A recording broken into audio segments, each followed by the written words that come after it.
Yeah, you know what time it is. You know what day it is. It's 420. Oh, God. April 20th, 2019. Welcome to the live Saturday edition of Free Talk Live. It's Ian here. And Mark. And I didn't see you and the family at the 420 this afternoon in Concord. Really, I'm very surprised at that.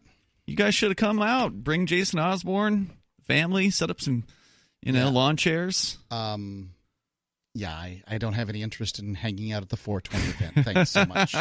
Well, we had a nice carpool. This is Holy Saturday. Saturday? Yeah, that's what this is, yeah. Okay. Meaning the day after Good Friday? Yep.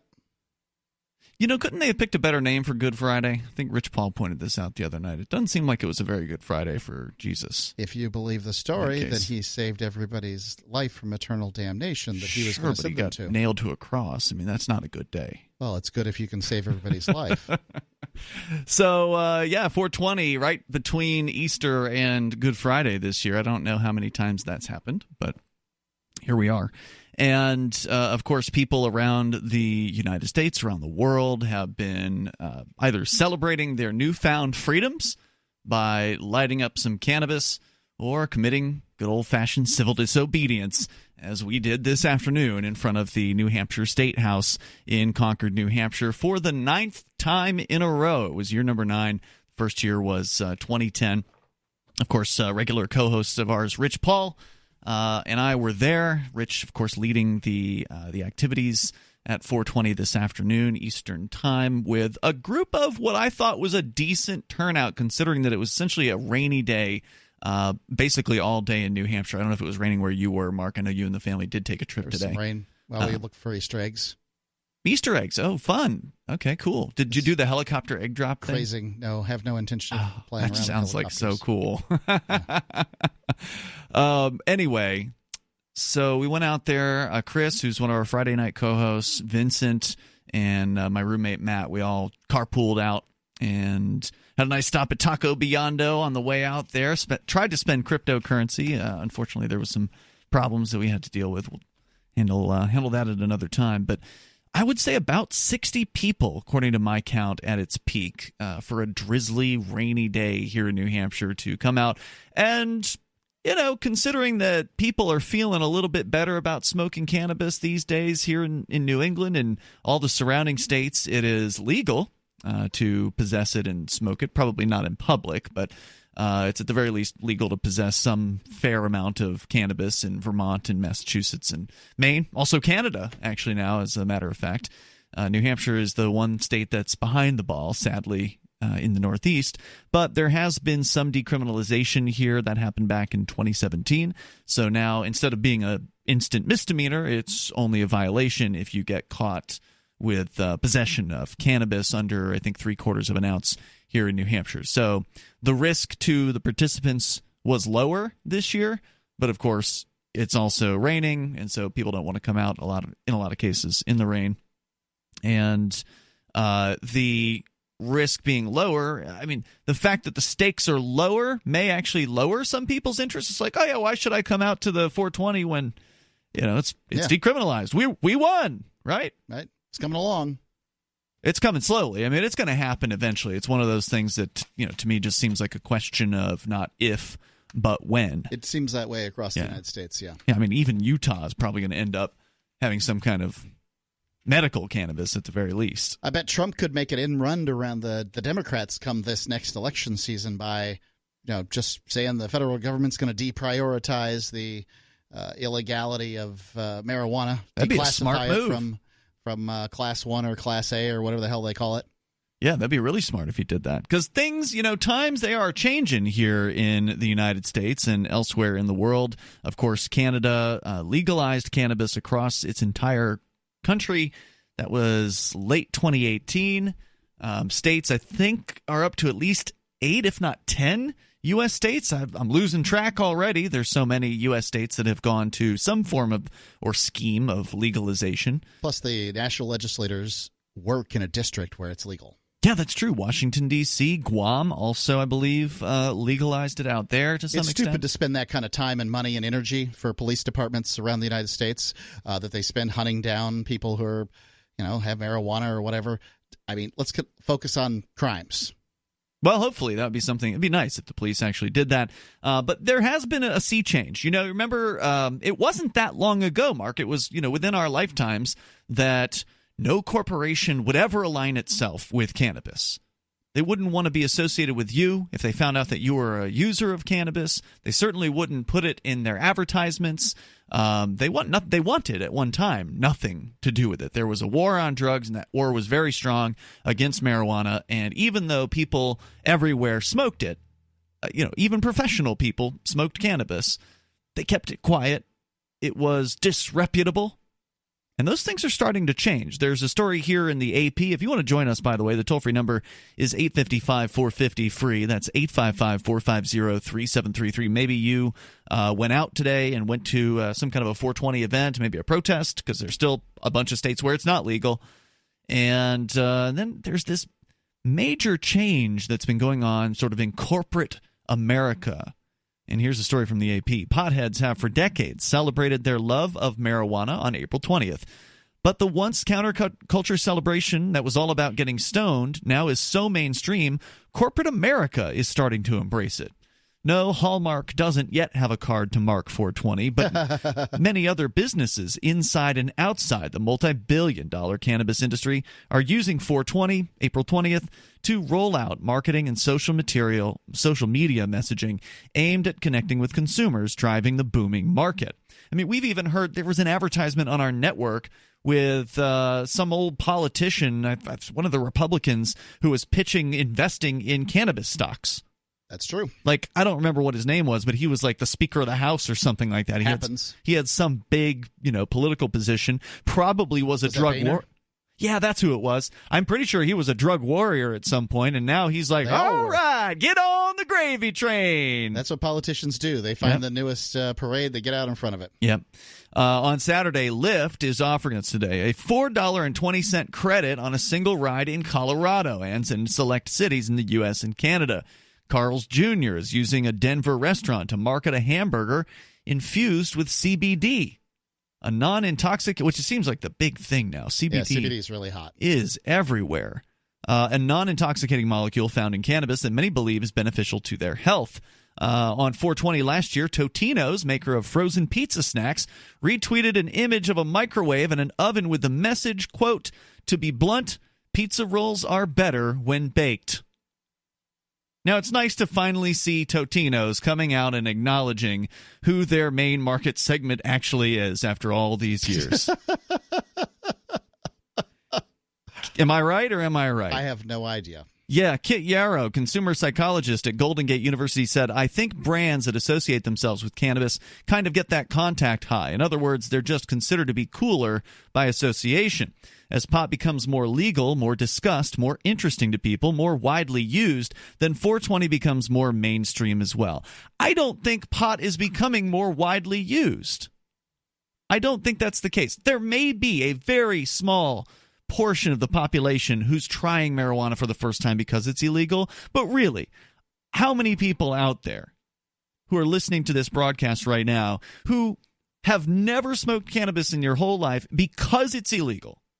You've just been waiting this whole time with all the friends that you've had who've offered it to you over however many years you've been alive. You've turned it down every single time because you wouldn't want to do something that's illegal now, would you? And now you want to try it. I don't believe that there are that many people like that. They must exist, but I don't think there's that many. There are probably some people who are using marijuana to get off things. I mean, we've certainly read stories about people who are using it to get off painkillers, to get off of heroin, opiates, to get off of alcohol. Sure.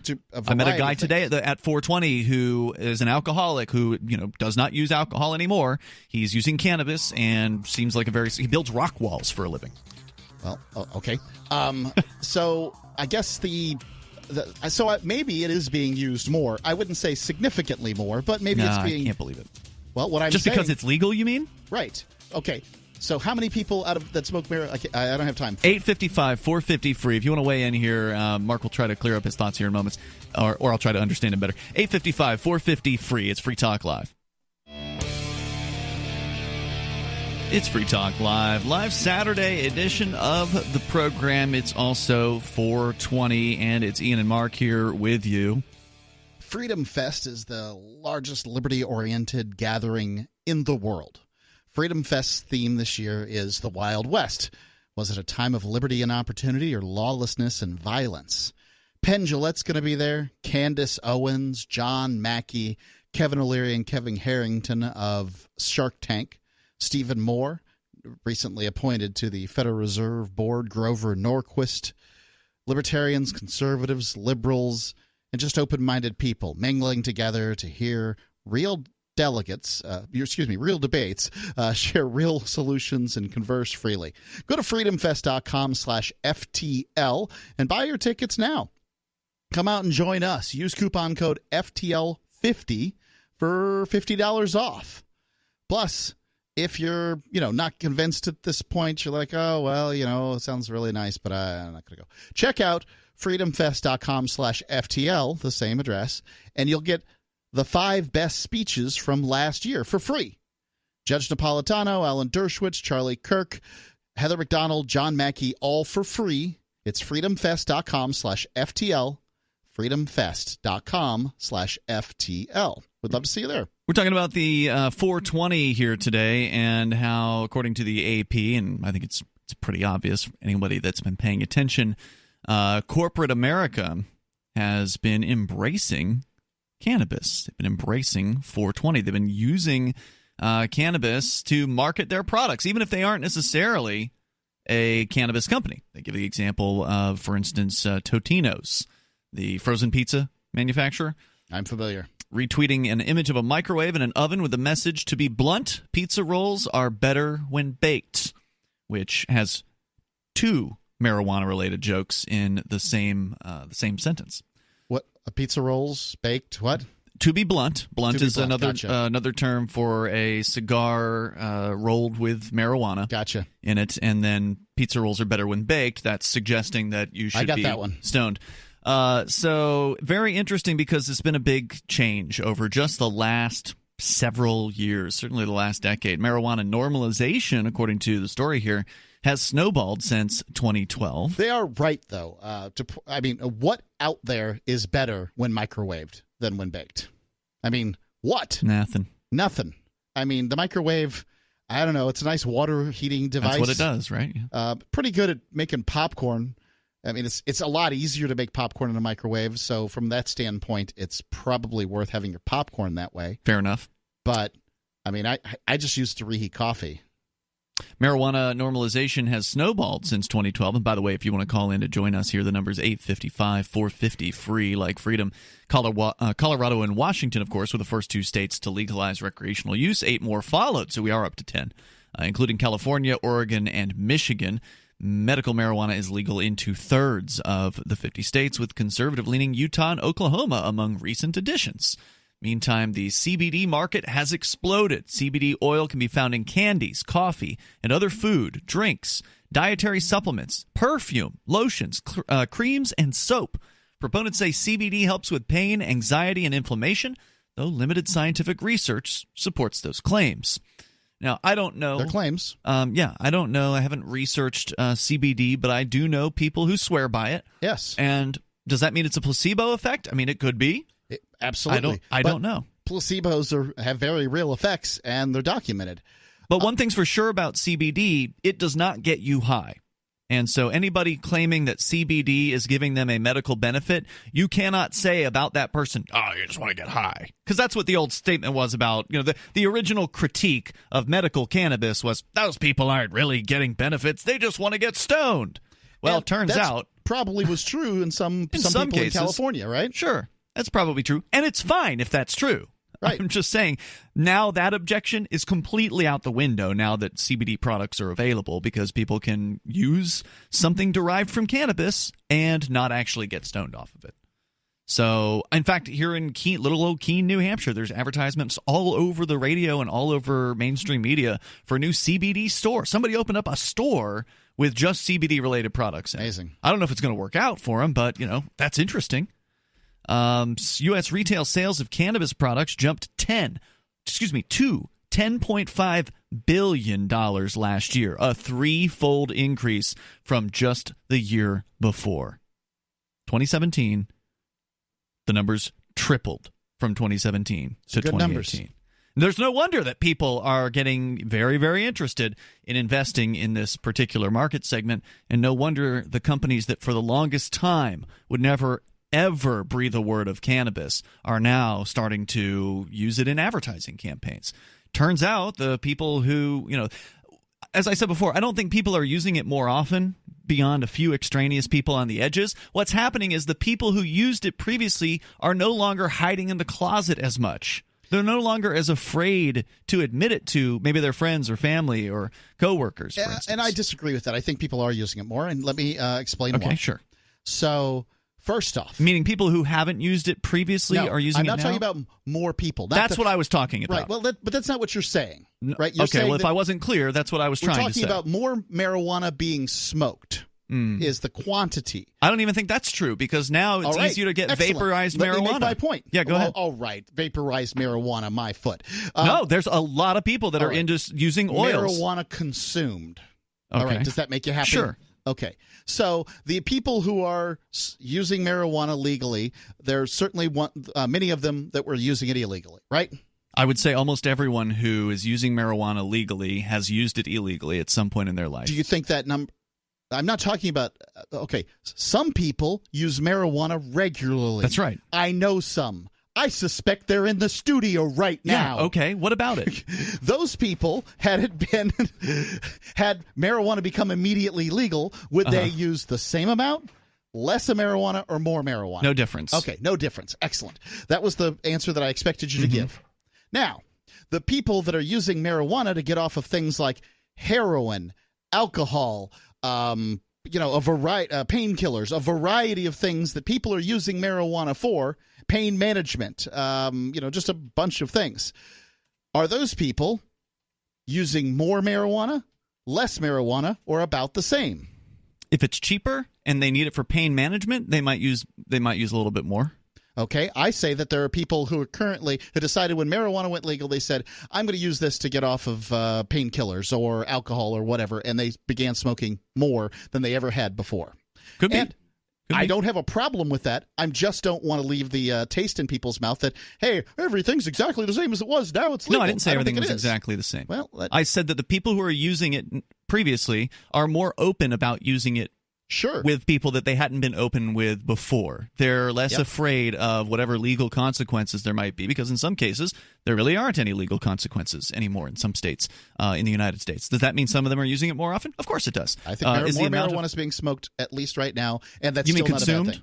Fine, consumed. Because it's important to remember, Mark, that there's a lot of people out there who may not know about cannabis, even though it's more accepted publicly. They may not have gotten educated on it. And so when you talk about smoking cannabis, you're kind of unintentionally misleading people to believe that everybody still smokes it. The reality is there's a lot of people who are vaporizing cannabis in the same way that people are vaporizing nicotine now.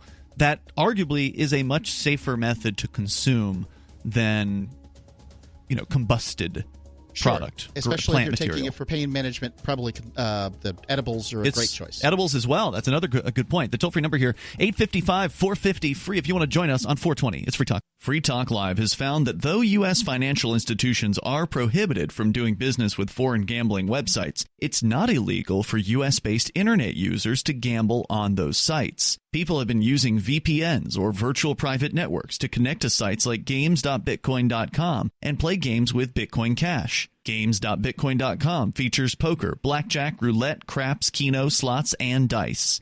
You can conduct your own investigation at games.bitcoin.com.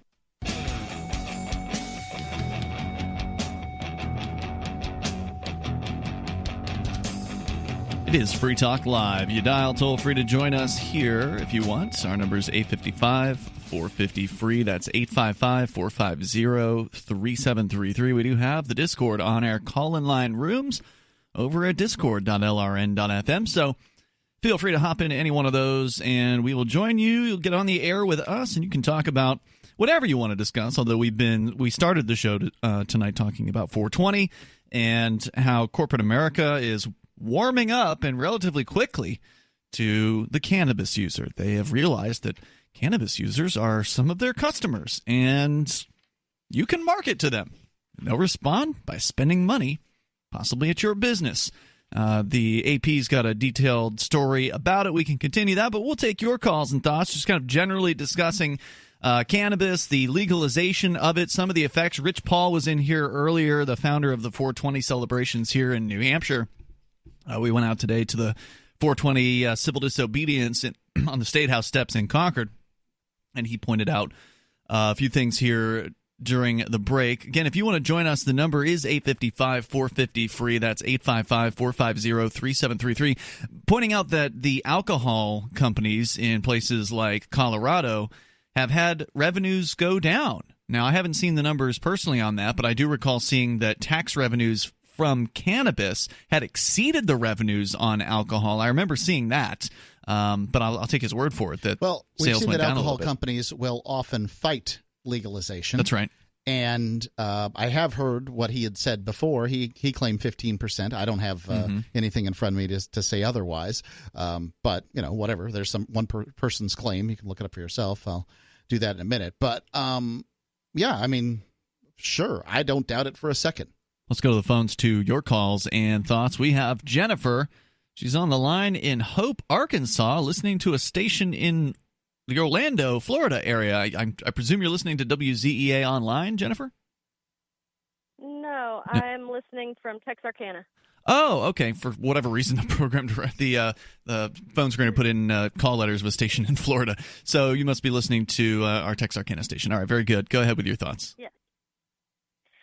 Well, I just wanted to make one point. I think it's kind of sad that this being Easter weekend, today Christians are observing the fact that this is the day that Jesus was in the tomb, and tomorrow is the day that he resurrected from the dead. And it's sad that there's so many people that are protesting, or not protesting, but well, what better way to celebrate Jesus than to have a big blunt? I don't understand what the problem is. Yeah, right. I know. I mean, didn't God put cannabis on this earth for people to benefit from? Well, I don't really think so, no. No. So God didn't make cannabis? I think that God made a lot of plants and a lot of animals and a lot of things, but they were perverted because we live in a sinful world. What?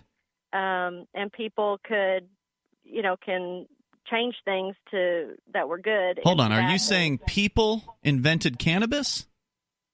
No. Then where did it come from? It came from God, but it was perverted by Satan. Satan perverted the plant? How did he do that? Well, he let sin in, Adam and Eve let sin into the world. Now, what's that have to do with cannabis plants? I guess the sin was already in the world because it was in the tree of the knowledge of good and evil, right? Like God put it there. Yes, and he told them not to eat from it. Right. Well, it's just like, Isn't that like a sick joke? Right. You know what I like to do? I like to take poison and put it in a hamburger ball and leave it down on the floor and tell my dog not to eat it. Because I'm not a psychopath. Oh, my goodness. Well, so I guess I'd have this question. With some of the good things that come from cannabis that I've heard about that do help people with seizures. Yes, that's right. There are some good qualities. So did Satan do that too? What exactly is going on here? Is there an ethereal battle over the cannabis plant where God and Satan are fighting over control over how this plant affects? I don't understand what you're saying. It's called a weed for a reason, because it's not good for anything but consuming. Well, it grows easily is why. I always thought a weed just meant that there was no use for it. No. Well, anyways. then cannabis isn't a weed, but if you don't consume it... It grows like a weed. It's very for medical or recreational purposes, it's basically a weed. If you eliminate those oil things. was a pollutant before they figured out how to turn it into energy. So, agreed. Today's Holy Saturday. I have a question. If people are going to smoke, there's a segment of the population in America that really likes their pot smoking, right? And those people really like 420 that day. Should those people not celebrate that day when it happens to fall on Holy, inside the Holy Week? Or should they just leave it to the other years that it's not in the Easter week? Or is it not, right? What's that? Right. Right. No, I understand your question. I just feel like marijuana can really mess a person up. Have you ever tried it? Smoking it all the time. Yes. You have. Okay. How old were you when you tried it? Oh, I was in my teens, 20s. Okay. Did you try it more than once? Oh, yeah. Mm-hmm. And did it mess you up pretty bad? Yeah. Like, what happened? What's your story? I have experiences, yes, absolutely. What happened to you? Yes, I smoked it quite a bit for a long time, and then it started making me feel really paranoid, really bad. It just absolutely made me feel horrible. It does that to some people, yeah. It's a good idea to stop smoking really it then bad. in that case. It was scary. It scared me. And so I quit, and, I was experimenting and stuff like that. But you've been around enough cannabis users to know that not everyone has the same experience, right? That everybody's different, and everybody's at a different place in their life, and their body chemistry is different. Exactly. And, yeah. And I feel like if God is convicting you and telling you, hey, you don't need to be doing this, then you probably shouldn't be doing it. I just feel like it's sad. Sure. And if God tells you to roll up a big spliff, then do it. Yeah. Well, okay, cool. I kind of have a feeling he probably wouldn't, but hey. But I do tell that to agree the with cancer benefits. victims. Yeah, well, that's what I'm saying. I agree with the benefits from marijuana and smoking it when you've got cancer, and it keeps you from getting sick. Okay. Well, what do you think about Jesus's first, God's first miracle when he took corporeal form? If you believe the Bible, at least. I mean, there's some other books of the Bible that got taken out that said they turned clay pigeons into real things and killed his friends or whatever. But let's leave all the apocryphal books out and just talk about the Gospels for a second. What do you think about God's first miracle in corporeal form being turning water into a mind-altering substance? Well, I thought that his first miracle was the birth of Jesus Christ. All right. Are you dodging the question now? Because God didn't make. I think the first miracle is. All right. You know that Jesus' first miracle at the wedding of Gethsemane. Is that right? Turning water into wine. Turning water into wine. What do you think about that? Let's just dodge the whole birth was somehow Jesus' miracle thing. What do I think about it? Yeah. What do you mean? I mean, I think it was a miracle. I think it was good. So alcohol good, marijuana bad? The question is, was it fermented? Or was it? Oh, no. It's freaking wine. Doesn't wine have to be fermented? They knew what grape juice was 2,000 years ago. Anybody who's telling you that is a damn liar and ought to go to hell for misinterpreting the Bible. Screw them. Oh, my goodness. Jennifer, good call tonight. Unfermented wine is grape juice. Thanks for the call. I really appreciate hearing from you. I'm glad we had fun with that. That was fun. She wasn't too upset. No, she's a great caller. Absolutely. Yeah. However, she represents a philosophy inside the United States which I find very difficult to grok. As a former Christian. That's not a Christian philosophy. That's a segment of the Christian philosophy, okay? And I don't have a particularly good word for it, but this diluted notion of modern Christianity that just forgets about all the historical Christianity. I'm sorry. Mind-altering substances, specifically wine, is very much a part of Christian history. And to just throw it out the window because, hey, we don't like the effects of alcohol. And look, I don't like the effects of alcohol, but you don't get to just rewrite the holy book because you want to. The toll-free number here tonight, if you want to join us on this live 420 Saturday edition, 855-450-FREE, like freedom.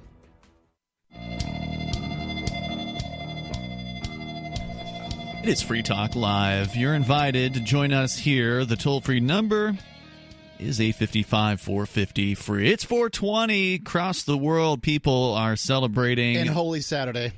That too. Celebrating cannabis and maybe also celebrating Holy Saturday together. Whatever floats your boat. But we were talking about not so much the protests and all that, because we definitely, at least I was involved in one today. Mark, you were out with the family. Went and did the Easter egg hunt. Yeah. Was that a thing? They did them before Easter, just because it's more convenient for some people? In this case, it's not religious. My son's friend is going to be going to church tomorrow, so the Easter egg hunt was today. Double Easter egg hunt, right? Because there's probably one at church. I don't know. I would guess as well. That's nice. I mean, what kid doesn't want to, 2 Easter egg hunts? Well, I'm sure my son would, but since we're Quakers and we don't celebrate a holiday, or at least I'm a Quaker and I don't celebrate holidays, my church isn't going to have some Easter egg hunt. So whether it's cannabis or the corporate acceptance of cannabis, we've been kind of going through slowly through an AP piece here, citing a bunch of examples of how cannabis is becoming, it already is, a multi-billion-dollar business. $10.5 billion in U.S. retail sales of cannabis products just in 2018, which is a threefold increase over 2017, according to data from ArcView Group, cannabis investment and market research firm. If you want to weigh in on the discussion about this changing, the sea change in attitudes towards cannabis in the mainstream, which I think is a good thing, you can join us here at 855-450-FREE. And that's 855-450-3733. Plus, if you want to reach people with the ideas of liberty, you can do it from the back of your car with libertystickers.com. You can reach thousands of people with a bumper sticker, and you know they love to read them. So check out the vast selection of witty, poignant, pithy, and downright bombastic liberty-oriented messages at libertystickers.com. That's libertystickers.com. 855-450-FREE. Ben & Jerry's, of course, was one of the earliest big brands to foster a connection with the marijuana culture through marketing. The Makes some sense. Vermont-based ice cream company features Cherry Garcia and Fish Food, honoring the Grateful Dead member Jerry Garcia and the band Fish. Certainly known for his marijuana consumption. Both bands are favorites of the marijuana smoking crowd. To mark 420 in recent years, Ben & Jerry's debuted taco and burrito-inspired ice cream sandwiches. This year, I hope they didn't taste like tacos and burritos. No, that sounds bad.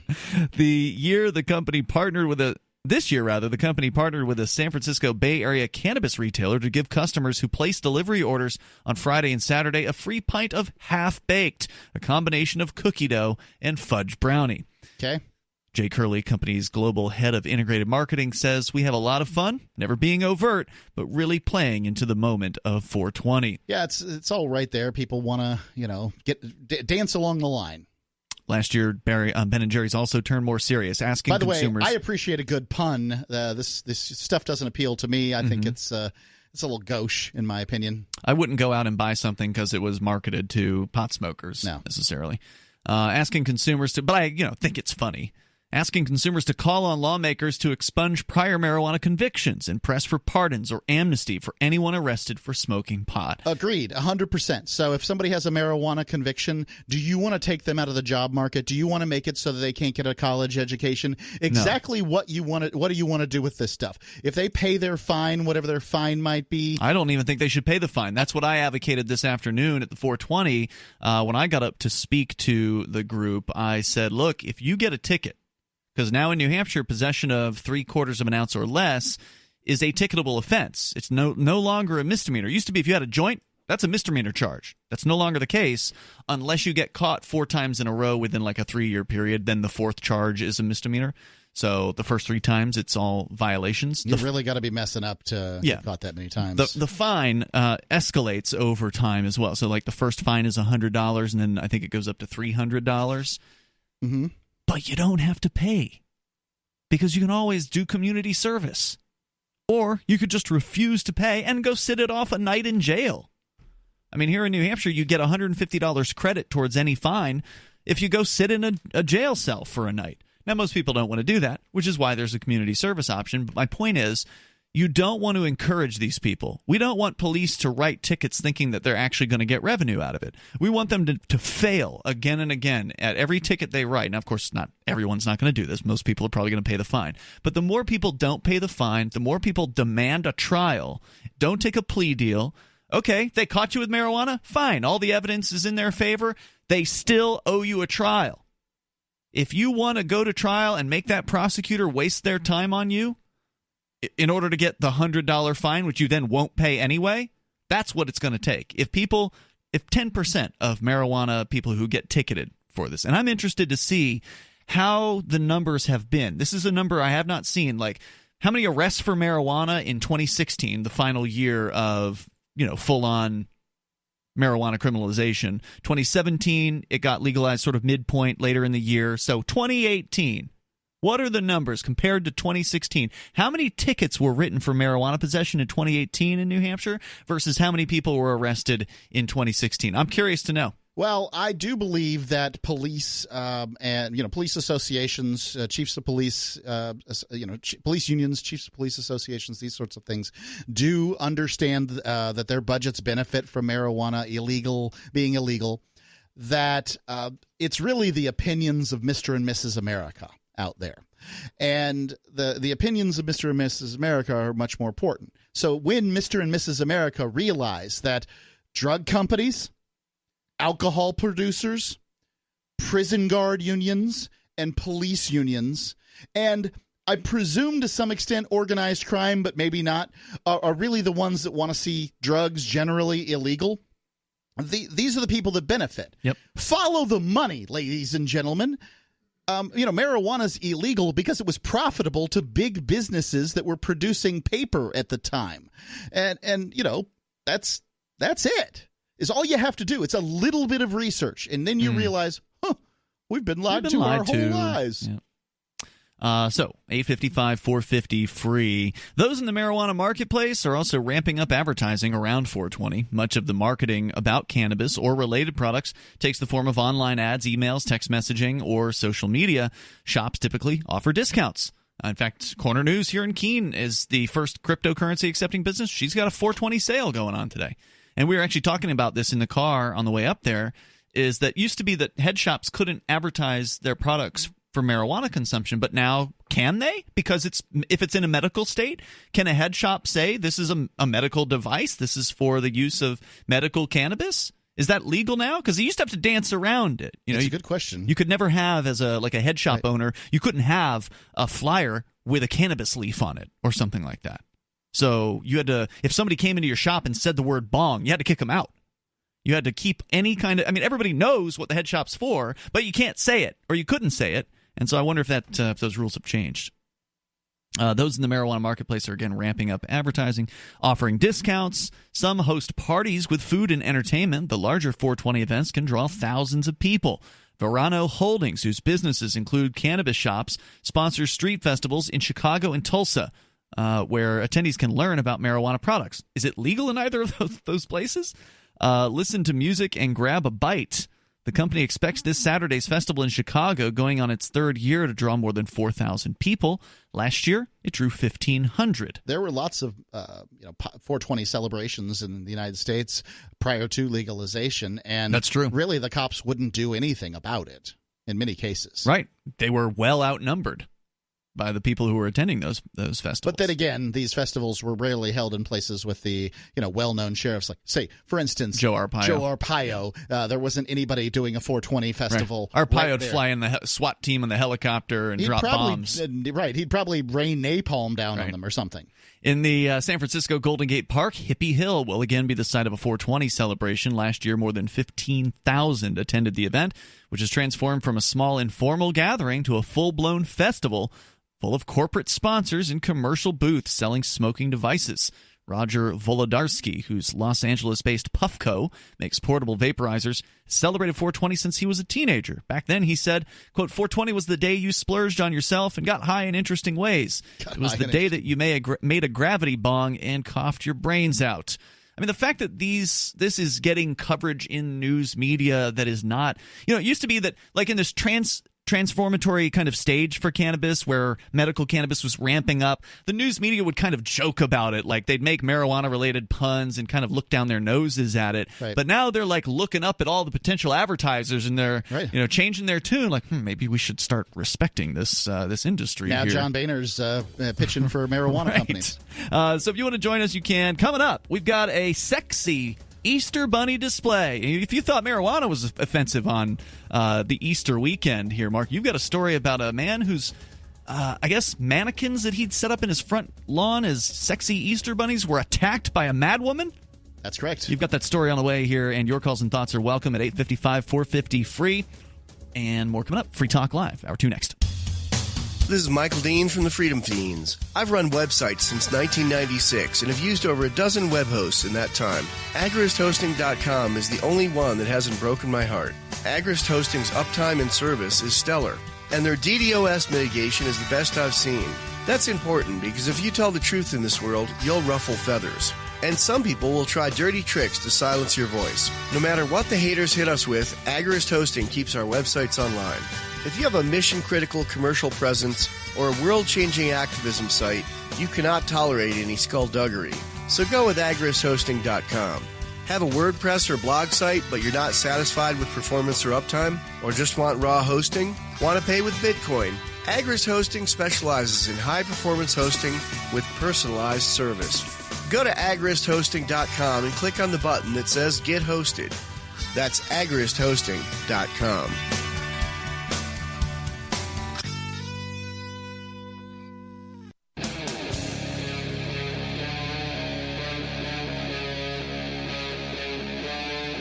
Free Talk Live. It's Free Talk Live, and you may join us here if you want. The toll-free number is 855-450-FREE. Coming up, we can talk about capital punishment. It may be being abolished in New Hampshire, and that's, of course, not going to be the first state. There have been several states that have abolished capital punishment. Yet another state. Yes, so we can talk about that. But also, I know you had a story, since it's Easter weekend here, Mark, about a display that somebody had put up in their front yard that a madwoman decided she was going to vandalize and destroy. We'll get into that coming up here in just a moment. It's Ian and Mark here. We go to your phone calls and thoughts, though, to kick off hour number 2 here with the live Saturday edition of Free Talk Live. Let's talk first to Holly, listening in Gainesville, Florida, online. Go ahead, Holly. You're on Free Talk Live. Thank you. Hey, I'm kind of new to this station, so that's okay. But I came back in after listening to an earlier broadcast, and I heard what you were talking about as far as the cannabinoids and pot and everything else. Yeah, it's 420, April 20th, the pot holiday. Oh, is that in Maine only? No, we're here in New Hampshire. It's all around the world. People celebrate 420 in various different ways. Yeah, I can't understand why they like the number 420. There's a history behind it. There's a couple different of stories. Urban legends, Yeah. but nonetheless, they like the. It's stuck. Yeah. Well, I don't know. You guys have a whole new concept since I was growing up. I bet people smoked pot when you were growing up. We have this this concept of cannabinoids and CBD versus whatever. Well, that just means that people know more about the plant than they did 100 years ago. I mean, these are things that existed. And the reality is when it comes to medical marijuana, CBD is a completely different animal than the actual THC that's right. grown plant, okay? And the funny thing is we end up confusing people. Well, yeah, CBD is this great, whatever. The reality is that, okay, yeah, if you need it for medical reasons, okay, you'll get the CBD version of it, whatever, okay? Mm-hmm. But somehow we try to lead people on thinking that, oh, geez, you get the CBD, you get the whole same high you get from everything else. Nobody's leading anybody on to that. And we're, just to be clear, no. See, for those that are not clear, CBD will not get you high. Yeah, we made that clear in the last hour, and I think pretty much every CBD marketer is also making that crystal clear. It does not get anybody high. CBD is a allegedly medically active compound or whatever, compound within it. Yes. Yeah. So, but if actually, we weren't clear on that, we should be clear now. Oh, no. I think a lot of people try to make themselves clear. But remember, we're talking about people that, they look at it and go, wow, pot, okay, great. I don't think a lot of people. How many people know what CBD is? And it's being marketed in a way that doesn't necessarily, pander to a pot smoker. I think, because they're marketing it as. I don't know. You got, you have Girl Scouts actually selling cookies outside of. Are they selling CBD cookies now? The Girl Scouts. I mean, really, the funny thing is that somehow if we can muddle the waters and make it seem like everything's legal and whatever. I don't know what you're talking about. Is that what's happening in Florida? You're calling from Gainesville. Do you feel like the marketing is muddying the waters? I'm not clear on. Oh no, marketing is marketing. Okay, that's fine. Okay. Well, what are you trying to say? Who's muddying the waters? Well, we need to make sure that people understand that CBD. We're going to make sure about that. Thank you, Holly, for the call tonight. The toll-free number here is 855-450-FREE. I'm sure there's some confusion out there where people think CBD might get you high, but the person who's that uninformed about cannabis, would they even know what CBD is to begin with? I think it's a lot of people informed. I think what Holly's concern is that CBD has spread from a grassroots level. It's a lot of people informing each other. Sure.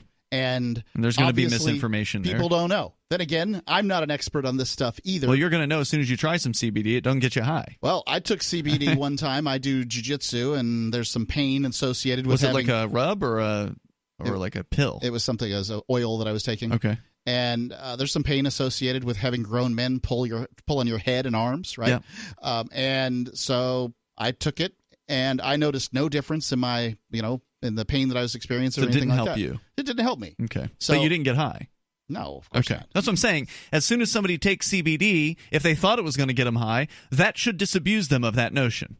Unless, of course, you get high off of a placebo effect or something, like you think you're going to get high and you actually, seem like you're catching a buzz. But I presume that doesn't happen to most people that take CBD because it's not psychoactive. Yeah.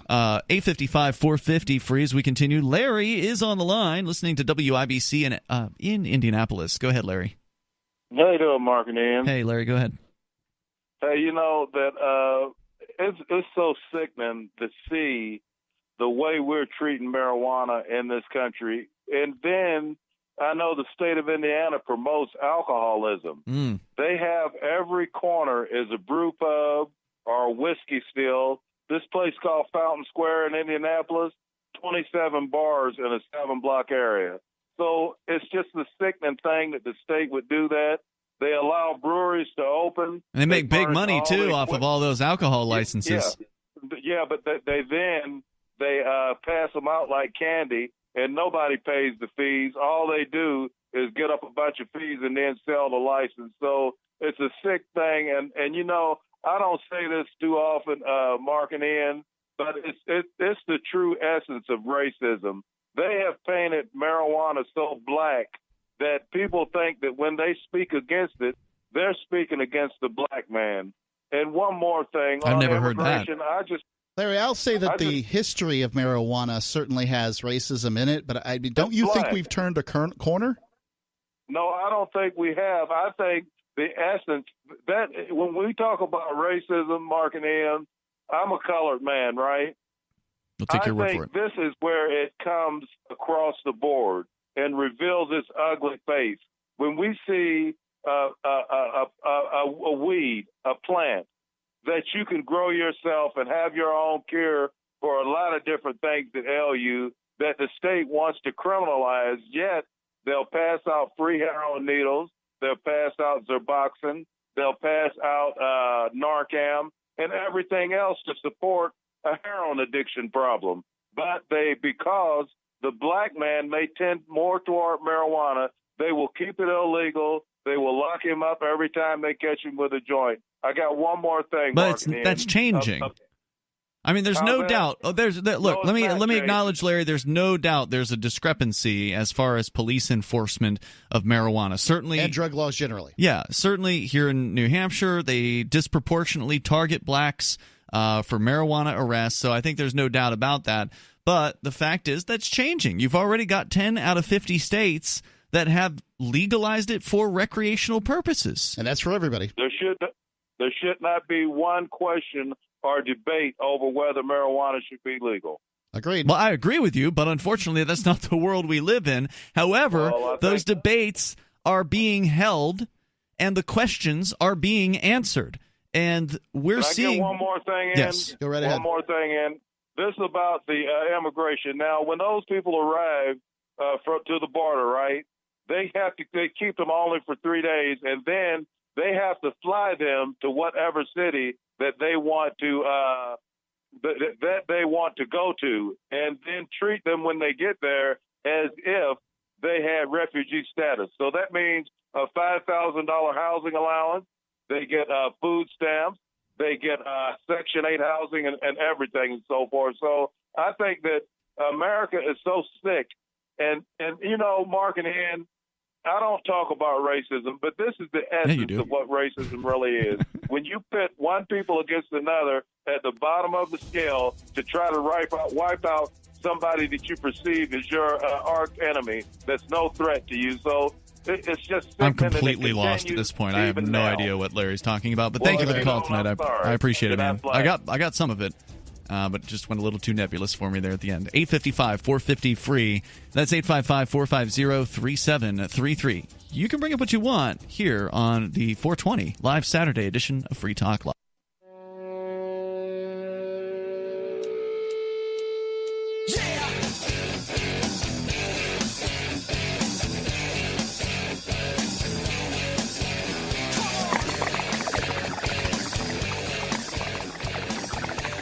It's Free Talk Live, and it is the 420 edition of the program, live on Saturday night, as we always are every Saturday, every night of the week, actually, all 7 nights a week. We are here from 7 to 10 at night Eastern Time. If it's between those hours, you can call in, and you can bring up anything that you want. So even if you're not listening live, maybe you're on a radio station that listens or where you hear us later on, you can still, mark your calendar, and if there's something you want to talk about on the radio with us, we're here for you. 855-450-FREE with you tonight. It's Ian. And Mark. And also wanted you to know about helpmetakebitcoin.com. The folks over at AnyPay make it super easy to accept cryptocurrencies like Bitcoin, Dash, Zcash, Bitcoin Cash, and others at your point of sale. If you got a real-life business. If you have to have a business for this to really matter to you, yeah. Yeah, well, I mean, you could still do it like, if you were a service provider, if you were going over to somebody's house to deliver a service to them, fix a pipe or something, you could still use AnyPay to collect. Yeah. It doesn't have to be at a cash register, but that tends to be what they're focused on, to make it easy to accept crypto from your customers. And they've got an app that's available for both iOS and for Android devices. It's a simple 4-step process that they will walk you through over at helpmetakebitcoin.com. It's way easier than, if you've ever set up a credit card merchant account, this is 100 times easier than that. Yes. There's no application. To ask, really. You don't have to ask permission. There's no application beyond creating your username and password. Nobody has to approve your account. You just username, password, you're in, you put your cryptocurrency wallet addresses in the back end, and you load the app on your device at the point of sale. That's it. HelpMeTakeBitcoin.com. It is super easy. If you started right now, you might be able to finish by the time the segment's over. HelpMeTakeBitcoin.com. We continue with your calls and thoughts. Let's talk to Jim. He's in Virginia Beach, listening to WNIS. Hello, Jim. Oh, good evening, gentlemen. Hi, Jim. I take CBD oil regularly. Okay. And speaking of the placebo effect, I feel a little bit better. It's supposed to help with pain. I've done manual labor pretty much my whole life. Mm-hmm. And it's kind of been an option for me because being away from another friendly doctor that used to prescribe me anything I wanted, thought that was the way to stay young, and it caused problems. And the other gentleman said giving out free Suboxone or, methadone or anything. I've never heard of such a thing. You pay for that. Yeah, somebody's paying for it. Well, tell me, what is it you take the CBD oil for? Is this an orally delivered oil? Yes, it's an oil. Mm-hmm. There's different flavors. Is it it's not in a capsule? What do you put it in? I've never seen it in a capsule. I buy it as an oil. There's different strengths. Is it like in a dropper? How do you deliver it? Yeah. Exactly. Okay. Exactly. In a dropper. Mm-hmm. Do you put it under your tongue? Correct. Okay, got it. And based on how much you want or what the strength of the dosage is how much you use. I have gone with the theory, if a little's good, a lot's better. Actually gave me a headache. Oh, wow. But it doesn't test positive in a UA. Right. Like I said, it might be the placebo effect, like, hey, I feel pretty good, Maybe this is. If it is, then that's what it is. How long do you get relief from your pain? And you said you did a lot of manual labor. You have aches. I imagine your back Absolutely. Arthritis, chronic pain, athlete for years, injuries. Just, I'm 51, to get really personal. And there are things that I took other things because it gave me a smile on my face and I felt younger. It was the ultimate PED for me. Well, you get addicted to that other thing and you fight a battle of your life to get off of it. So this was something right, and you don't want to go back. I thought I would try. Correct. So it gives me a little bit of relief, and I would say it takes probably 1 to 2 weeks before you notice. Really? Kind of like, what is it, glucosamine for joints? Is that what the other one? Interesting. Yeah. Because I know some people say they've rubbed like a cream on, and then it's you don't have to wait 2 weeks. In that case, I wonder if that that might be possible. I've never tried that. It's also helped with my digestion. Huh. I have a tendency to like to stress a little bit, and that's kind of nothing but good I've experienced with it. It does cost a little bit of money, but like I said, doesn't show up in a UA. And it's not addictive, most importantly. No, because I've had short weeks where okay, I'm not getting it, and felt nothing other than I'm starting to get stiff again several days later when I didn't have it. Good to know. It's a nice testimony. Jim, thanks for calling to share your story tonight. I do appreciate hearing from you. What, guys? Yes, sir? Thank you for doing what you do. I don't always agree. That's all right. But I like that we cannot agree, and I love it. Thanks, brother. I appreciate it. Thank you for the call tonight, Jim. The toll-free number here is 855-450-FREE like freedom. That's right. Open lines here. We will talk to you about whatever is on your mind. It doesn't have to be cannabis related. And you don't have to agree with us. No. And we've got that story, Mark, that you've got about the sexy Easter display or something like that. I'm not sure it's Easter, but yeah. Okay. That a woman has attacked, and it's recent. It's a recent story, right? It's not like it's not old. So it happened during Easter time-ish. Right. This is very recent. We'll get into it when we get the chance, but your calls come first. So let's go to the phones here where we have John in Newport, Virginia, listening to WNIS. Hello, John. Hello. Hi, John. You're on the air. I just wanted to make a comment. Yes. A lot of your callers have been calling in about the CBD oil and stuff like that. And one of your early callers made reference, I believe one of y'all made reference to the muddying of the waters in regards to marketing. That was That was our caller. Mm-hmm. Right. Well, here's the problem that I have. And first, let me say I don't smoke. Haven't for a number of years. I did experiment with it when I was younger. Probably wouldn't, even if it was legalized, because I don't want the high at my age. Okay. However, I am totally in favor of the legalization because I see the medical benefits to it. But Here's the problem. With the CBD oils and stuff like that, they've taken the high out of it, and they're promoting the medical benefits of it. But what they're not telling anybody is people in situations like myself. I currently hold a state-issued commercial driver's license. Oh, yeah. Mm-hmm. It's federally mandated. And because marijuana is still a federal crime, even if it is legalized by the state, it shows up on a random drug screening. Our last caller said it doesn't. It does. He said CBD does not show up. You're saying it does? I hate to break his heart. We've had employees fired from the company that I work for because they took CBD oil. Well, it's a shame. I don't really have much else to say about it. I think it's unfortunate. We're in a transition period. I hope that can get changed soon. I think that Trump can get himself a few more votes this go around if he were to make some efforts in that direction. But it's just an opinion. According to tonic.vice.com, I don't know. It says here that it shouldn't, but let me see if we can learn a little bit more about it. John, thanks for the call tonight. I appreciate the heads up on that. 855-450-FREE, 855-450-3733. You love Bitcoin. It's the future, right? Well, no, not if everyone stops using it. I mean, think about it. How many places in your town take Bitcoin? One? None?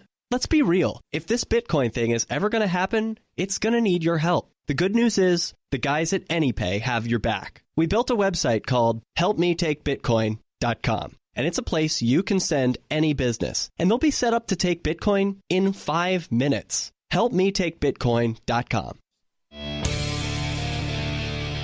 It is Free Talk Live.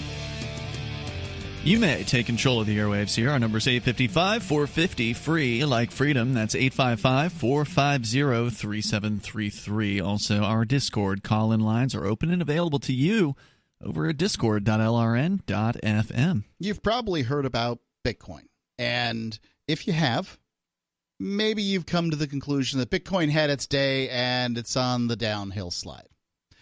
What likely that means is you haven't been paying attention to Bitcoin because, well, ladies and gentlemen, it's clawing its way back up. The cryptocurrency that has died 150 times is now back again. It is rising from the grave. Right. I mean, it's die, please. People who say Bitcoin's dead just don't know anything about Bitcoin. Yeah, it's never been in the grave. It's doing awesome. Yeah, Bitcoin.com is your premier source for everything related to Bitcoin Cash. Bitcoin.com can help you choose a Bitcoin Cash wallet or buy Bitcoin Cash and show you where you can spend your Bitcoin Cash. You can also read the latest news or engage in the community on the in the forum over there. Learn more at Bitcoin.com. It's the place, right? They've got the name, Bitcoin.com. We did just have somebody calling in to counter what another caller had claimed. That was that drug tests do not screen for CBD, which is the non-psychoactive chemical, or one of them that's in cannabis. It's become quite popular for pain relief and other maladies. And according to the article at tonic.vice.com that I found, it says here that it's unlikely CBD will show up in a drug test. If you have to take one for employment, chances are they'll be screening for cannabis, but that actually means they're looking for the presence of THC or THC metabolites, not CBD.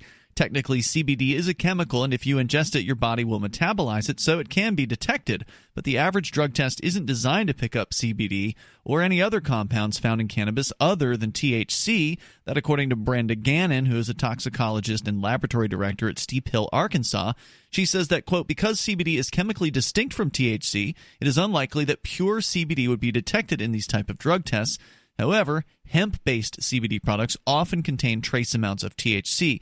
Further, Carolina Rebel in our chat room says that federal screens test for CBD while most other places don't. And so the guy who called in was a professional driver, so CDL. Thank you, all the drivers out there. Yeah, thanks for that.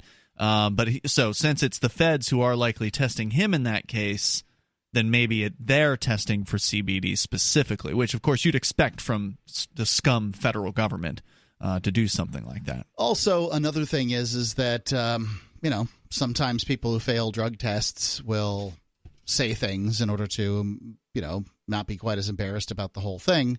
And maybe they're saying that they were just taking CBD when in fact they were smoking marijuana. I don't know. Well, if that's true, then you shouldn't have tested positive for THC.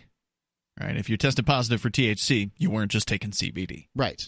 Let's go to Ray. Now, I think you should be able to take THC. I mean, who cares? Truckers have been doing various different drugs over the years for a long time, and I guess that's why the government tries to crack down on them, but I'm sure there are ways around that stuff. Let's go to Ray, listening to WLNI in Lynchburg, Virginia, on the FM band. Hello, Ray. Hey, got you, boss. Hey, you're on the air. How you doing? Good. What's up? Hey, I sure appreciate it. Calling you, transplanted here from West Texas, and first chance checking you guys out. I really appreciate it. It's a pretty cool date. Welcome. And enjoying your show here. I just wanted to throw a couple bones your way. Sure. Disabled veteran, 100% blind. Jeez. I've been on the merry-go-round, the Ferris wheel, living in the dark for a decade or more now. Wow. And my main point, I got my Shepherd staff autographed and dated by George Young. You can go back and check out the movie Blow. I hadn't been past anything too bad other than our subject matter. But, the movie Blow about the drug transportation business? George Young. Yeah. Young. The Yeah. movie, it's about he's a hero, and I agree with you. I knew him personally. Yeah. But my point is, a lot of the people with the legalization issue. Let me one more point real quick. The synthetics are a real drag. They don't work. It's garbage, and these people are it's the placebo thing. But the main point is the the people with on the legalization route to things, I do not agree with. Take a hint from the moonshiners. Simply decriminalize it and keep the government hands out of it. I totally agree. And all these things. I would love to see a state government just stop the criminalization of cannabis and allow people to sell it without having to get a stupid government permission slip and licensing and all the regulations and the taxes and all that. I think that would be awesome. I would love to see New Hampshire just abolish criminal penalties for possession and sale and growing of marijuana. That's all they really need to do. But, of course, it's the state, and the state loves money, and they want to get a piece of the action. And so the odds that any state is going to do that are very, very slim. Exactly, and if you've ever been into one of those stores or something, it's like I don't know. You might as well go into Fort Knox or something. I mean, it's worse than going into your local liquor store or whatnot. And of course, that's where all the money comes from. Like you said, everything from transportation to this or that, and then they're making money off of something that's not even real. Or there was another program that was talking about all the chemicals and stuff where it's not even organic. You don't know what you're going. Take it out on the farmer's market, just like your watermelons and tomatoes, and see what happens. The farmer's market, they'd sell good weed. At its best. Hell yeah. There you go. And I hope they can someday. Hey, I sure appreciate it, man. Thank you, Ray. Have a great Easter. Thank you for the call tonight. Appreciate hearing from you. And yes, we will be live on Easter, by the way. Mark, you and I, and I think Richie Rich probably going to be coming out. Yep. So we will be here. We don't take holidays off because, we know you're still there. People still want to listen to stuff on the radio, and so we'll be here for you. All right, we continue with your calls and thoughts. Let's go to Patrick on the line in Virginia, listening to WNIS. Hello, Patrick. Oh, hello. First of all, I'd like to wish you all a very happy and blessed Easter. Thank you. It'll be tomorrow. And happy 420 to you. Go ahead. This past week, they sent one of them rockets off the eastern shore. Oh? Wallops Island. Where? Wallops Island. They sent Wallops Island? Wallops. Where is that?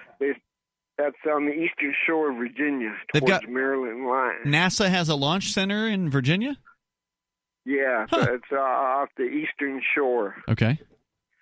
And they sent a rocket up last week. It was launched like 4:46 p.m. I think it was either Tuesday or Wednesday afternoon. And anyways, they got all these kinds of mice up there, and they're doing all these experiments. I just wondered how long they're going to be up there and doing all these experiments. I don't follow the space world very closely. Every now and then I'll see some article about really pretty pictures taken of something in space or another, and I'll look at those pictures and I'll go, ooh, that's pretty. But I don't really know a lot about what's going on with the space program. But if somebody out there does know the answer, you're welcome to call in toll-free at 855-450-FREE. I don't know everything either, but I do listen to a show now and then that does cover that stuff. Oh, really? It's called Declare Your Independence. It's with Ernest Hancock, and I'm sure you can find it at freedomsphoenix.com. He talks about all that sciencey stuff, and there's probably even more specialized podcasts out there, but this is a live daily show. Yeah, I mean, go ahead. It was supposed to connect with the International Space ship up there. I do have a little bit of information here from delmarvanow.com. The Northrop Grumman Cygnus spacecraft was bolted into place on the International Space Station's Earth-facing port. Cygnus will remain at the space station until July 23rd, when the spacecraft will depart the station, deploy NanoRacks customer CubeSats, then have an extended mission of 9 months before it will dispose of several tons of trash during a fiery re-entry into Earth's atmosphere. So they are distributing the CubeSat. Have you heard about these things, Mark? Oh, yeah. This is a tiny little satellite that they can put all over the place. Right, and they're for low Earth orbit applications such as remote sensing or communications. I think I heard, and Patrick, thanks for the call tonight, I think I heard that these CubeSat things are going to be used to help distribute the internet. or the blockchain. Well, a variety of things can be done with them. They're just little satellites. Remember when it was a big deal when a satellite would come down? Now these things are tiny and they're just little fireballs. All right, 855-450 free like freedom. You join us here. Take control of the airwaves on this live Saturday edition. This is Free Talk Live, 855-450-3733, or call the Discord call-in lines over at discord.lrn.fm.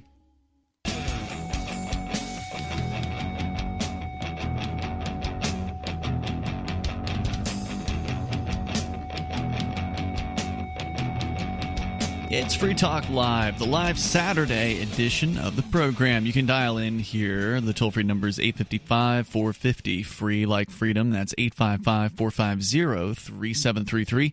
Coming up, a mad woman attacks a man's property. He had a little display that he'd put up in his front yard with some mannequins dressed up, and she wasn't happy about it. Mark, you've got that story that's on the way here tonight. Ready to go. Dean and Mark with you. Our toll-free number is 855-450, free like freedom. And we also have our Discord on-air call-in line rooms over at discord.lrn.fm. If you've never been to a Discord server before, I was new to it as of a year ago. We started our server back in January of last year. And I would say it's been a success. We've got hundreds of regular users on our Discord server. There are people in there basically 24 hours a day talking about whatever they feel like talking to each other about. And some of the folks you'll recognize as callers of the show. Others don't call, but that's cool too. You don't have to be a caller to be on our Discord. But it's a way for you to call in because there are on-air call-in line rooms there. Because Discord is not just a chat server where you can type in things, but there's also voice chat rooms as well where you can chat with other listeners or call the show. So check it out. It's free over at discord.lrn.fm. That's discord.lrn.fm. And it's a great little service. Different chat rooms within the server, so different topics like cryptocurrency, gaming, and more. It's discord.lrn.fm. And I am getting a compliment on my T-shirt from The Remnant on our DLive chat at dlive.lrn.fm. That's our new video streaming platform, one of the 3 video streaming platforms that we simulcast on. Of course, we're also on YouTube and Twitch. And I am wearing a vintage copblock.org T-shirt here. It is sadly an organization that ain't what it used to be. Doesn't exist, really. Barely exists anymore. The website's still there, but it's kind of a shell of its former self, and almost nobody contributes to it anymore. It was purchased by somebody at an auction, basically. But the shirt's still pretty cool. So 855-450 free. Let's continue with your calls and thoughts. We've got Bob. He's in Indianapolis listening to WIBC FM. Hello, Bob. Thanks, you guys. Thanks, Bob. Go ahead. Happy 420. Ah, yeah. Thank you. Here you are. Hey, real quick, I wanted to make a quote from a Janis Joplin song. Mm-hmm. Freedom's just another word for nothing left to lose, nothing left to lose. You remember so what does that mean to you? What? What does that mean to you? Whatever it means to you, because you guys think the same way I do. Freedom's just another word for nothing left to lose. Well, certainly if you don't have much to lose, then you have, by proxy, sort of more freedom because, well, you don't have as much at risk, basically. Right. I mean, things definitely can control you. There's no doubt about the things controlling you. But, I don't know. I've always kind of wondered about that particular statement because I have a friend who is free in the sense that he has no home. He really doesn't have very many earthly possessions at all, but he spends his summer out. Is this the former Amish guy? No, he spends his summers basically hiking, like the whole time. He sleeps outdoors. Huh. So, he's free if you want to be, but that's not the life I want to live. Yeah, it's rough, but you're free to do what you want to do. But real quick, I don't want to beat a dead horse, and this horse isn't dead yet, but I want to put it out of its misery as soon as possible. It's a Mueller investigation on Trump. Real quick, the intent to obstruct justice, that whole question, that is a crime. The intent to obstruct justice is a crime. It is intent to commit a crime. That's a crime. Intent to commit a bank robbery, intent to kill somebody, that's a crime, even though you didn't do it.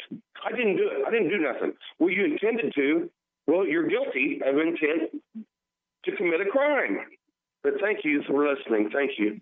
Thanks for the call, Bob. That said, I would add that I don't think that having an intention on its own should be a crime. I mean, certainly there is the conspiracy to commit blah-blah-blah charge that the federal government loves to throw at people, and I think that it's overused. I think that it is something that they use to intimidate and scare people into taking plea deals when nothing actually happened.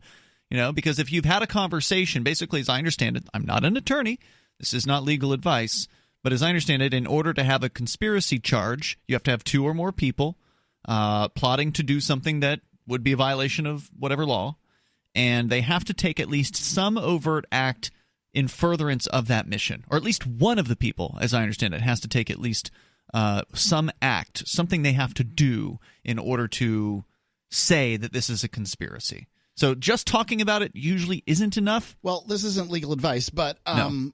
I would also say that obstruction of justice is a bullcrap charge. Sure. I mean, ultimately, if in the case of Trump, at least, you're talking about a person who is, being chased and hounded and whatever. We're going to get you impeachment, blah, blah, blah.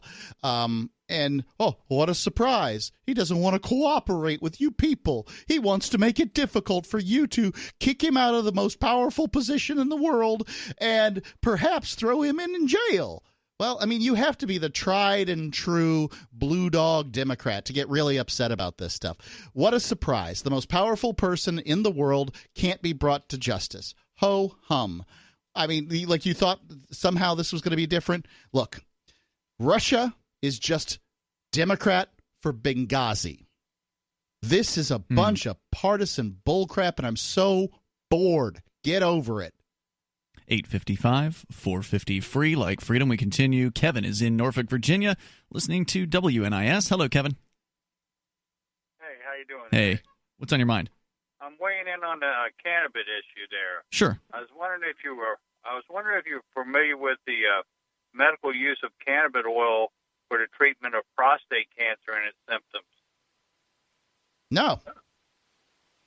Apparently, I was Googling, and apparently in England, and this study is like at least 15 years old, they were using cannabis oil in the form of suppositories to treat prostate cancer symptoms, and it was lowering the PSA levels and shrinking the tumors. Wow. Strengthening the tumors. Shrinking them. Oh, shrinking them. Okay. Shrinking them because of its, apparently it has significant anti-inflammatory properties and everything. Very interesting. Yeah, now I don't know what the dosage was or anything, but being as nowadays that's probably like the number one killer almost of males in this country is colon or prostate cancer. If you don't count lung cancer into the mix, you would think that they would be all on board for at least legalizing cannabis oil in all 50 states. Well, I hope somebody's heard this today and that they can use this information to help themselves. Kevin, anything else you want to share? I mean, there's a lot of medical studies out there that never make the light of day that are sponsored by Big Pharma and everything, but it's not in their own best interest to release it to the public. But if you go to the library and do your due diligence and research, you certainly can find them. Kevin, thanks for the call tonight. I definitely appreciate hearing from you as we continue. Let's go to Robert in Indianapolis, listening to WIBC FM. Hello, Robert. How you doing? Hey, what's on your mind? With all the Islamic migration into Europe, nobody's talking about it, but all these nuclear weapons within the EU, all these different countries, as EU becomes Islamic in the next 20 or 30 years, majority, I've noticed nobody in any major governments are talking about who's going to disarm these nuclear weapons so we don't have some kind of religious apocalypse. I haven't heard it either. You're right. It seems a little paranoid, don't you think? Could it happen? Well, no, it could happen. Yeah, it could happen. It really could happen. Sure.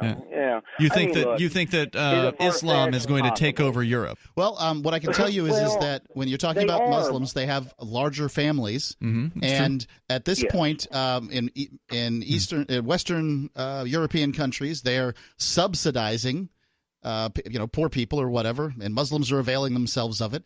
So, yeah, is it possible? Okay. Well, and you know what made me think about I seen the video on the fertility rate and how Muslims have 8.1 children and Anglo-European or other Europeans only have Europeans only have like 1.7. What makes you think exactly that Muslims have it out for you, that they're going to drop a nuclear weapon? No. I don't think the majority has it out. Okay. But as we've seen, whether it's state-sponsored or Saudi-sponsored or any of this, all hearsay, speculation. But there are always religious fanatics out there. What would happen if you give Westboro Baptist Church a nuclear weapon? Seems good. I mean, there's just as Look, crazy I'm not saying don't disarm the nukes. I think that Yeah. all the nuclear weapons around the whole planet should be disarmed. I mean, that would be great.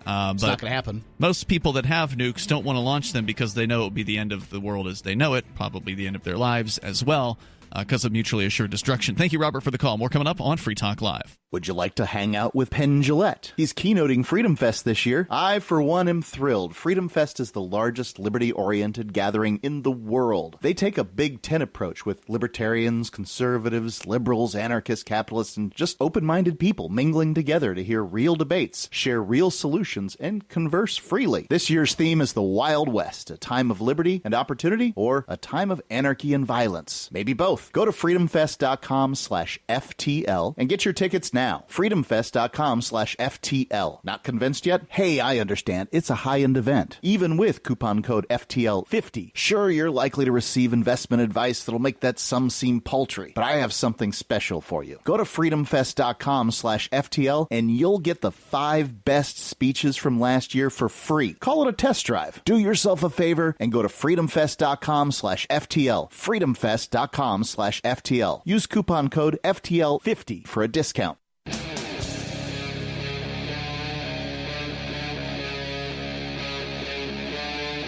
Free Talk Live. Yep, it's Free Talk Live, launching into the third hour of this live Saturday edition of the show, the 420 edition of Free Talk Live. It is April 20th. Did a lot of cannabis-related, CBD-related also talk earlier in the show tonight.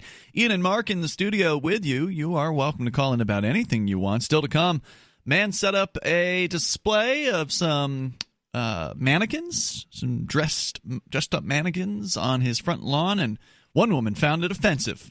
She took action and destroyed the man's property. We'll tell you about that, or at least Mark will, because I don't have the story. We'll get into it coming up here. But first, to your phone calls and thoughts. Sarah is in New Mexico. You're on Free Talk Live. Hello, Sarah. Yes. So yesterday, a man shot his ex-girlfriend. Oh no!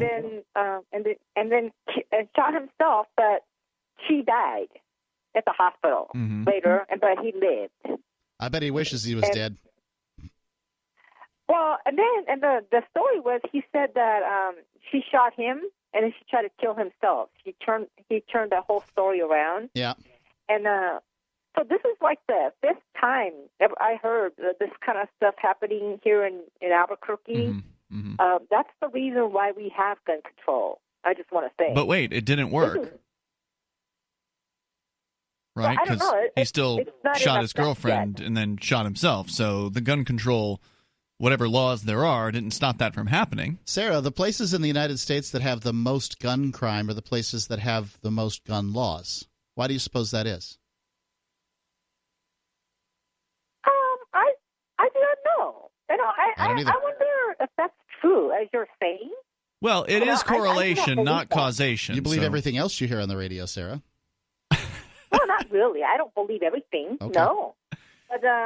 But I mean, look, how would this domestic situation, this murder, attempted suicide that you're talking about, happened despite all of the various different gun control laws out there? What would you propose? Well, the thing is, we have the gun control law, but it's not in effect yet. Well, wait a minute. What is it that would have gone into effect? What are you expecting to go into effect that could have changed this situation? So the whole thing is if they're getting if she has a restraining order and is threatening her and she had made police report, he would not have a gun. his gun would have been Did that happen in this away. case? Did she make police reports? I do not know what the detail was. So if she hadn't made a that would police be report, then they couldn't take his gun away. So if this just happened, if it just occurred, because a lot of crimes are crimes of passion, they happen in the moment. The classic example is the spouse that comes home to find their significant other in bed with some stranger or their best friend or something like that, and they go into a fit of rage and commit some sort of act that they otherwise never would have committed. I'm not saying it's okay. It's not, but that's sort of the classic example. What if that had happened, Sarah? How would your gun control laws have affected that situation? Well, it'd be hard. It would be hard to get. I mean, the way the thing about it is if they have stricter background control, and if a lot of people they have their guns taken away. I've never bought a gun in a legal marketplace, like from some official dealer or whatever. The guns I've always purchased have come from other individuals.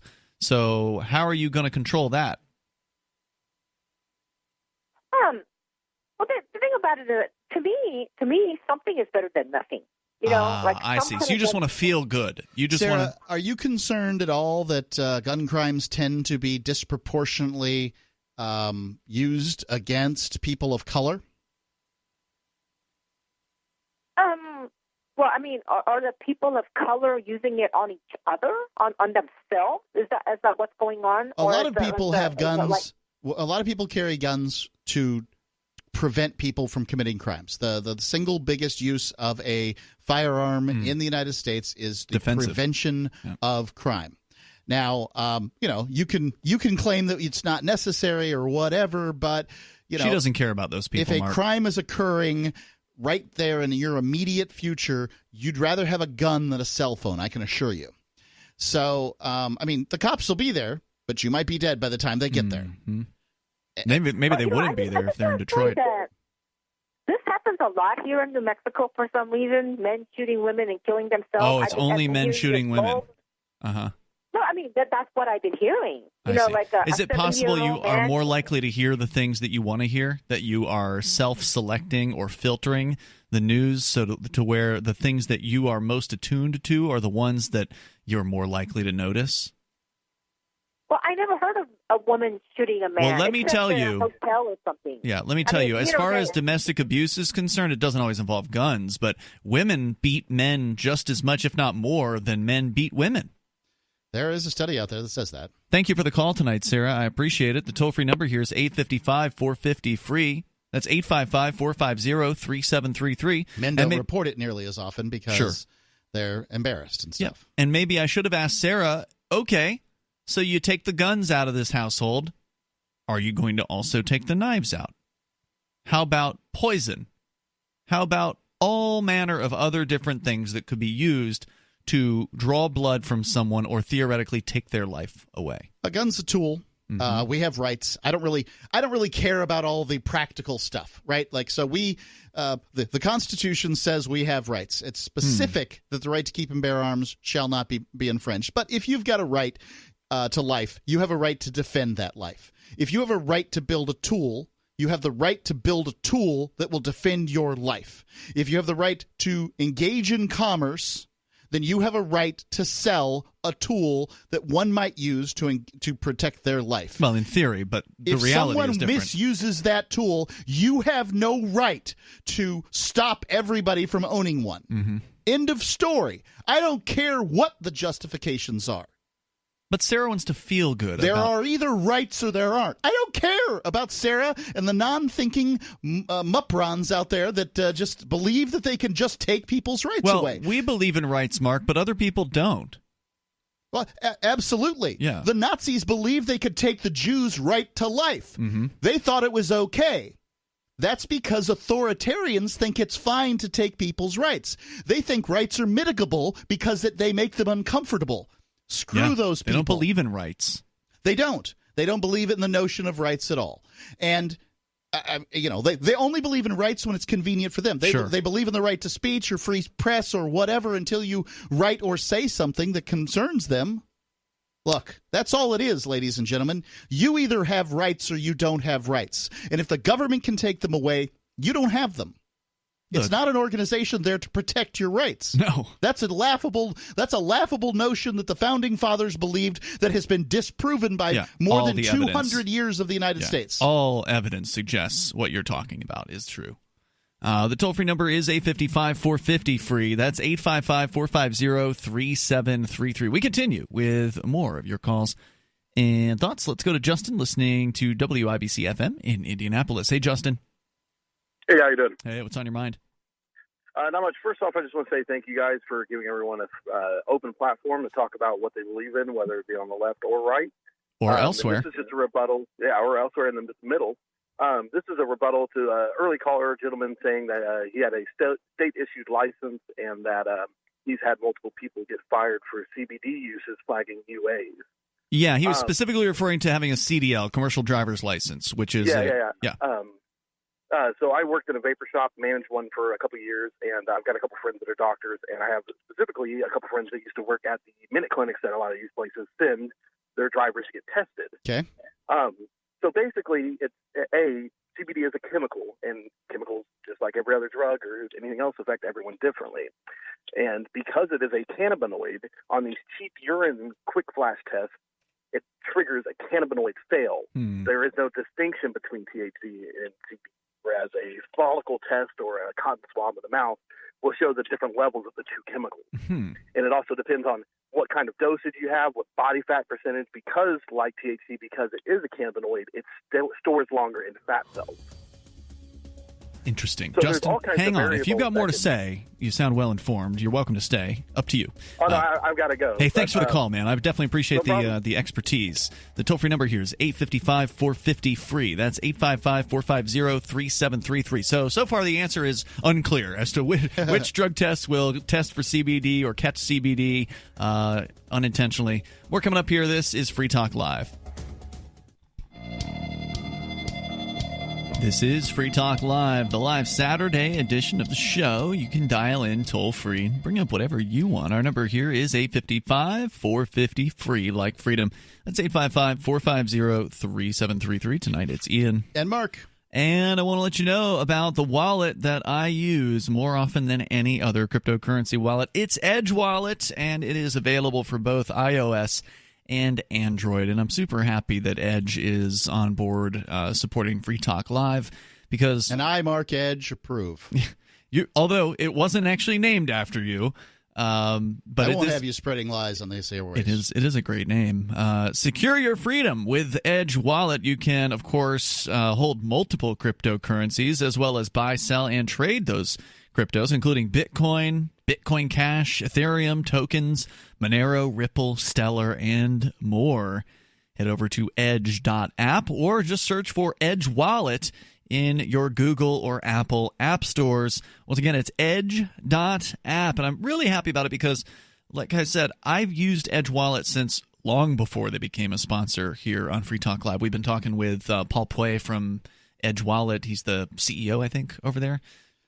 He's in charge. Like we've met him at a bunch of different crypto conventions over the years. He's one of our regulars. We always have him on to talk about stuff. And He's great. That's because when they started, back when it was Bitcoin only wallets, they had the best Bitcoin only wallet too. They had Airbits. Remember that one? Yep. Yeah, and Airbits became Still exists. Edge. Yep. So edge.app, go grab it there. It's free. As we continue here, we'll take your calls and thoughts about what you want. It's Tom in New Hampshire, listening online. Go ahead, Tom. It's about the fire at Notre Dame Cathedral in Paris. Yeah, wow. And have they figured out who did that yet? They say it was a short circuit in the wiring, but one of the things, two things. First of all, some rather successful individuals have pledged to give a whole bunch of money to help rebuild it, and there's even some criticism about how come they got all this money to spend on something like that. And, of course, the big question is how come the church wasn't insured, or was it insured after all? And, that's a real big question there. But did you see the coverage of the fire? Did you see, on the news? I saw some video of it. Yeah, anyway, there was a fire there, and I took a look at that, and you know what I said? Holy smoke. I said, holy smoke. much. Thanks for the call. God. All right, we continue here. I should have known. It wasn't bad. No, it's not a bad joke. Let's go to Tony in Dover, Delaware, listening to the radio. Go ahead, Tony. Yeah, I'm here. Hey, dude, you're on the air. Okay, I got two things I'd like to discuss. Yes, One is that the lady who wears the burqa in Congress. Who? The lady who wears the burqa in Congress. Okay. Yeah, Omar or whatever. Omar, you down I don't think it's a Omar? burqa. It's probably like a hijab or something. Whatever. Right, whatever. A burqa covers the whole She face. had somebody arrested the other day for threatening her. She had somebody what the other day? Arrested for threatening her? Yeah, online. Oh. The guy was threatened while he was online, and he got arrested. People threaten me all the time. Cops don't do anything about it. You're not the So he government. got arrested for saying something out loud that all the rest of us are thinking. I don't know if you're swallowing your phone, man, but I'm having a tough time understanding you. I apologize. Can you pull your phone back like an inch from your mouth? That might help. Okay, how about now? Maybe a little better. I don't know. The problem at the southern border. Okay, what's the problem there? The fact that there is one? Well, there are 11 million illegal aliens in this country. 11 million. No, I'm sorry, 22 million illegal aliens. What's the in this matter with country. that? Everybody breaks the law. So do you. Well, if we put a $50 bounty on every one of their heads, the problem would go away in a year. And America. Are you talking about murdering? $1 Are you talking about murdering people? No, just a bounty to turn them in so they could be deported. $50. I can't handle it anymore. Thanks for the call tonight. I can't handle it. It just sounded too bad. I think the problem with illegal immigration in this country really comes down to the government giving away free money to people that it shouldn't be, and people being scared of how illegal immigrants are going to vote. And I understand both of those. If you simply make it illegal for illegal immigrants and their families to benefit from government money, problem solved. You can't put out a bowl of cat food every morning and complain that stray cats come to your door. That would only an idiot would do that. Secondly, make it so people can come here and they just can't vote.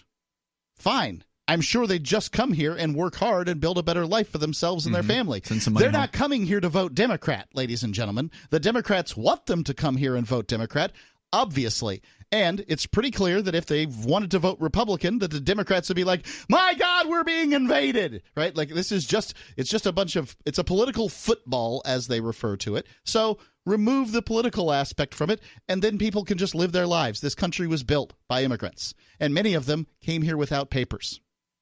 Let's go to Thor. He's on the line from Indianapolis, listening to WIBC. Go ahead, Thor. Oops, sorry about that. Let me actually put you on the air. Thor, go ahead. I was listening to the conversation today earlier about CBD oil and drug testing, and I'm in Indianapolis, and CBD here in Indiana is legal. And the 2 cents that I wanted to try and put in was that there are two different types of CBD oil. Really? One of them being full spectrum, and it is legal. And from what I can tell, it's okay for full spectrum CBD to contain up to 0.03% of THC. Now, I wouldn't consider that a problem unless you're a daily user.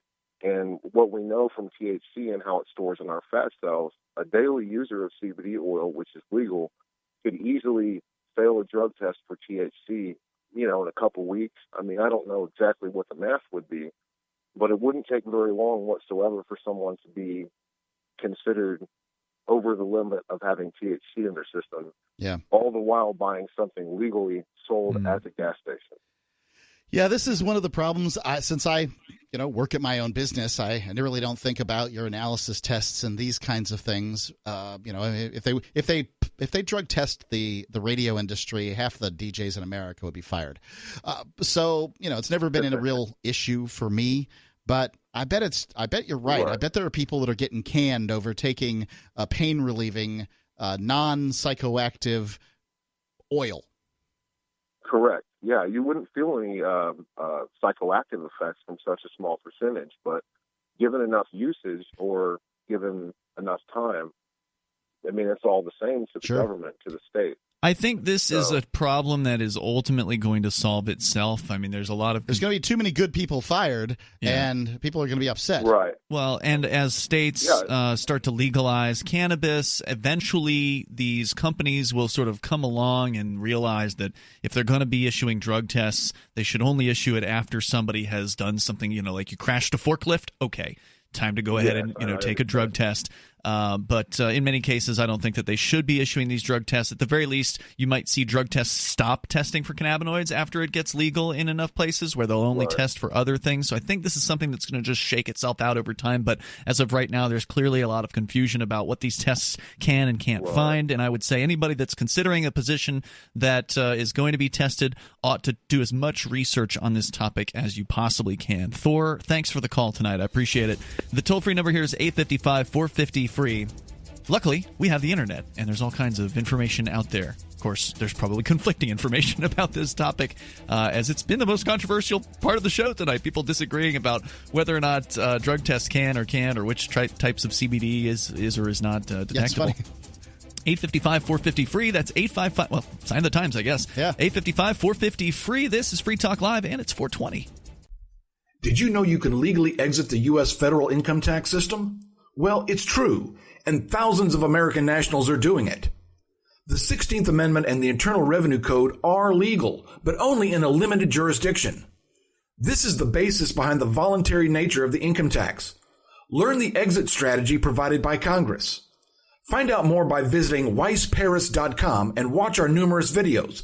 That's WEISS Paris.com.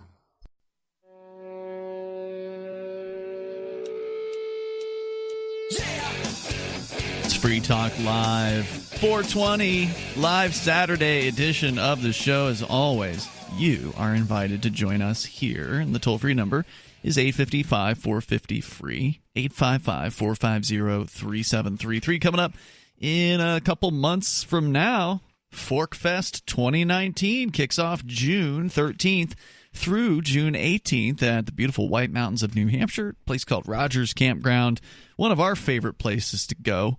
And we will be there at the ForkFest. We'll be broadcasting Free Talk Live every day from ForkFest, and we'll look forward to seeing you there. You can decide for yourself what to do. You just want to hang out and camp with other like-minded, liberty-loving people like voluntarists or liberty-loving anarchists and libertarians. They're going to be there hanging out. But also, you can create something if you want. Maybe you want to create a thing for other people to do, because ForkFest is decentralized. There's no official schedule. There's no tickets. There's no board of directors. There's nobody to make any official decisions about anything. You just have to decide what you want to do. Do you want to create a thing for others to enjoy? Maybe, put a poker game together, or perhaps put on a play, or, a speaker series, or whatever it is that you feel called to do. This is the place that you can do it. Forkfest.party is where you can go to learn more about the event. There's also the unofficial Forkfest forum and Telegram chat room, which allows you to easily connect with other people who intend to attend Forkfest or who have also attended in the past. So go and get connected.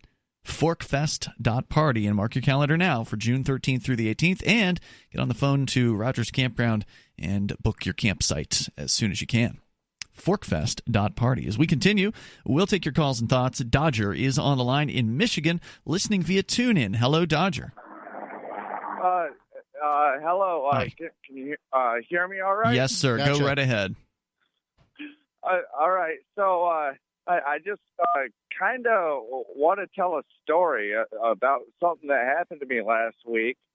Now, Michigan is the first Midwest state to legalize cannabis for recreational use. Yep. And what are the rules surrounding that? I know you wanted to say something, but just curious. I mean, what are the limits? And is it like an ounce that you can possess? Do you know? Is it 21 and up? Yeah, it's 21 and up. Mm-hmm. I know that they essentially overlaid what had been the medical over kind of the recreational. So a person is also allowed to grow like 12 plants per person, and and stuff like that. Yeah, so I'm looking right here. Just by the way, I pulled it up at potguide.com, the marijuana laws in Michigan. Looks like adults 21 years or older are allowed to possess up to 2.5 ounces of cannabis outside of their home. So you can drive around with up to 2.5 ounces and up to 10 ounces in your home. Plus, adults of age must or may possess and cultivate up to 12 cannabis plants in their home and possess no more than 15 grams of concentrate at any given time.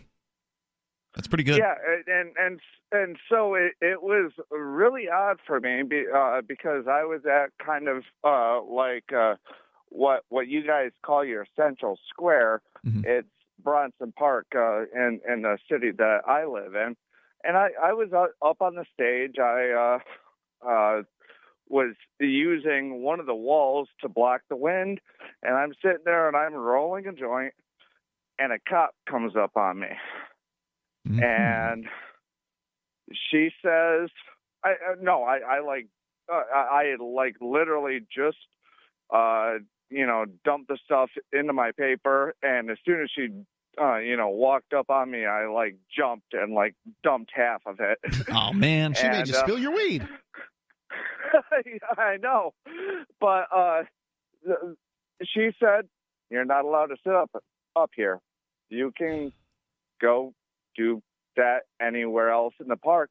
And it's just really? Kind of strange to me. She didn't care about the pot. Now, hold on. Is it legal to consume in public? No, it is not. But you are allowed to possess it. Right. So you hadn't consumed it. You were just rolling a joint. You hadn't actually lit the joint yet. So she couldn't do anything to you. Exactly. Yeah, so and she didn't care about, and the whole thing is, my whole life, it's been illegal. Right. And so, of course, I look over my shoulder, I see a cop, and of course... Your heart starts to race. Right? The adrenaline starts to pump. Else, right? Yeah. But I don't have to worry about that. And I was talking to somebody just a little bit ago. Michigan is the first Midwest state to actually legalize it for recreational use. That's great. It's awesome, man. I mean, what I think is amazing is there are hundreds of species of animals on the earth that consume the cannabis plant, right? Like lots and lots of them. There are only 2 of them that hate cannabis.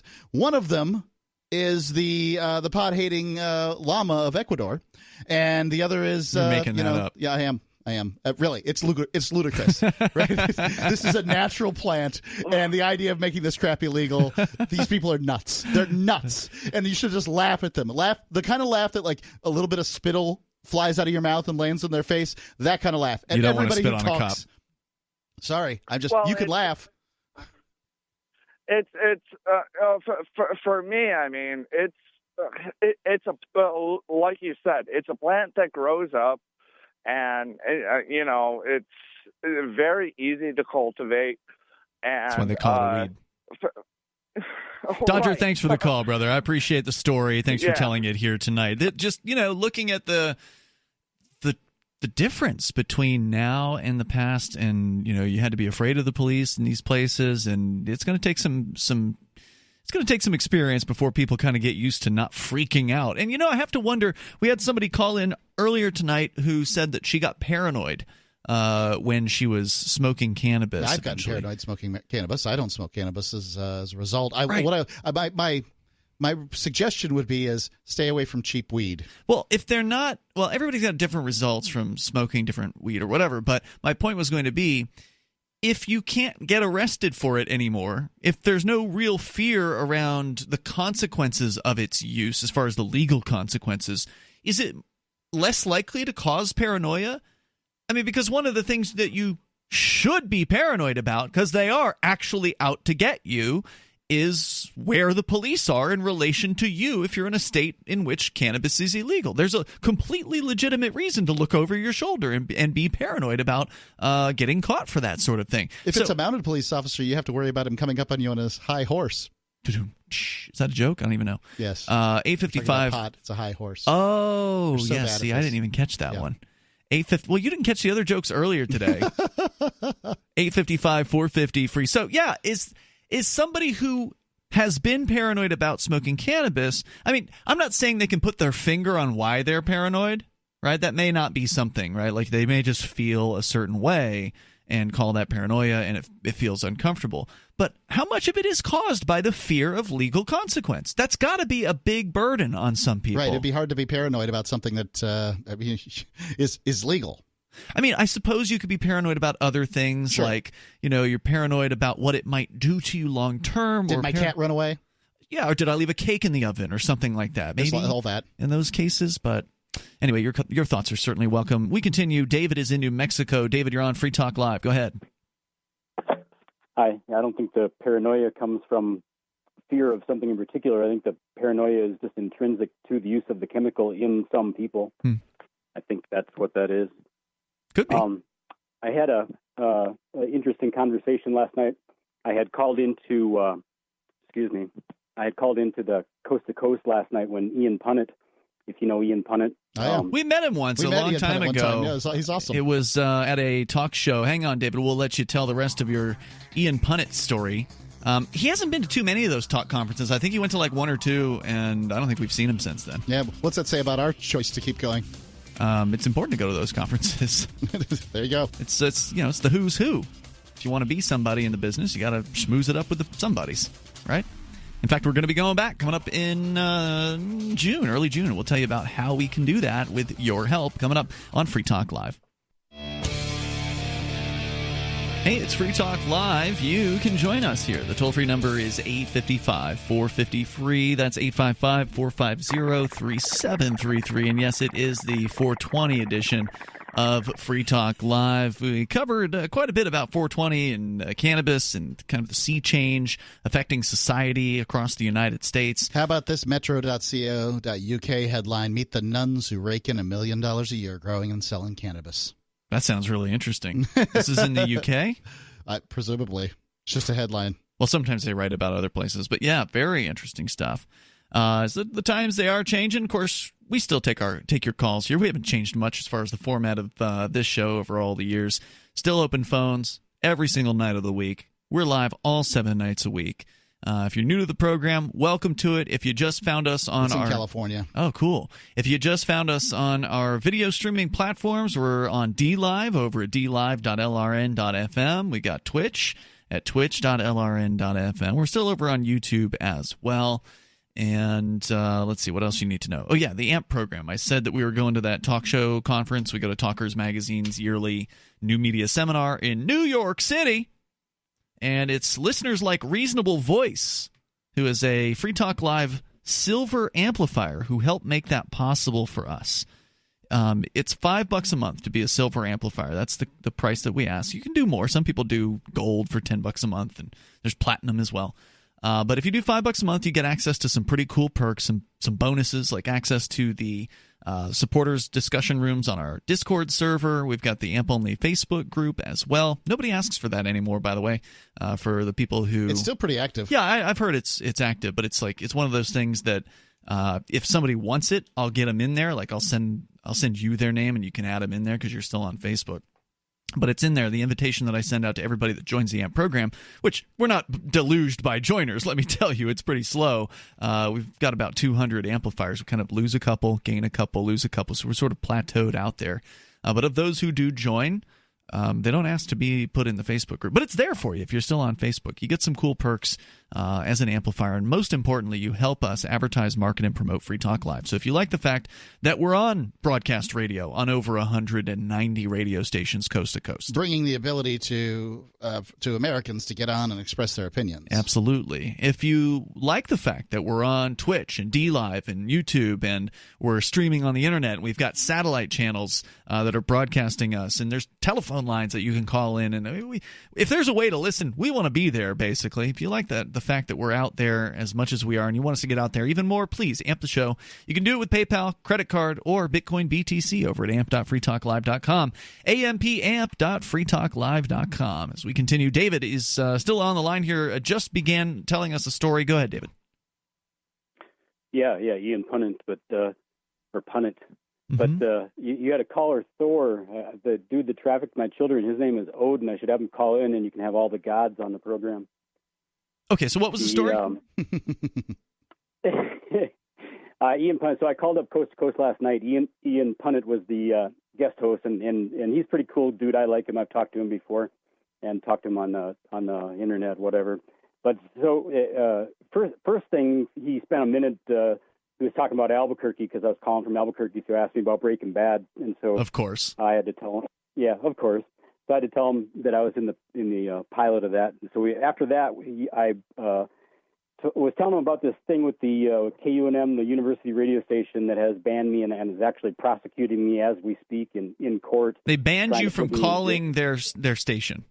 Right, a public radio station. And they're prosecuting me. There's an open court case. You can look at it you can see it online in the New Mexico case lookup and see the entire 24 entries or whatever it is showing the progress of the case. And anyway, so I was discussing that with him, and I wanted to get his opinion on it. Also, George Norrie and their producer, Tom Danheiser, specifically went out of their way to ask me to call in and keep them updated. And so I which I'm doing, which I intend to do, but I wanted to talk to Ian about it since he is in the radio business as well, obviously, and he is he's a professor at K-State.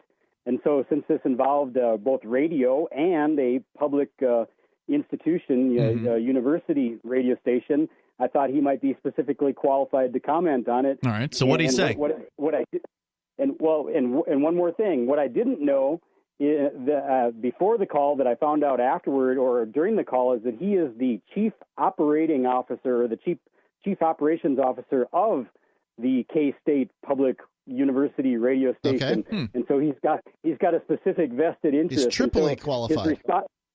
Yes.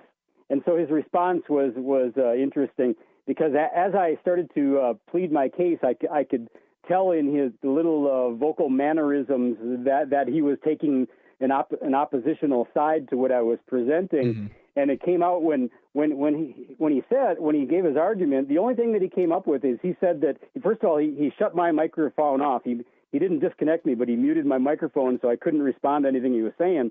And then he went off on how that people and apparently he's got some other experience with this, that people that are taxpayers think that because they pay the taxes and they technically own the radio station because they own the university, that they can control what the station does. But what he equated that to is that the taxpayers feel like they can come in there and turn on this microphone and turn off that microphone. And so I was disappointed because I think he missed the entire point of the discrimination.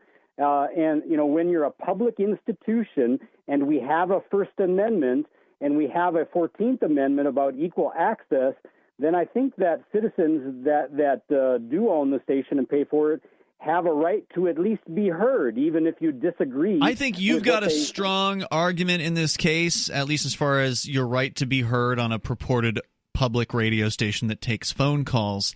Although, his point is important as well. It's like, well, where do you draw the line? It's a public this or that. It's a public office. Does that mean that I have the right to go down to the city manager's office here in Keene, New Hampshire, and barge right in and, Poop on the desk. Yeah, anytime, right.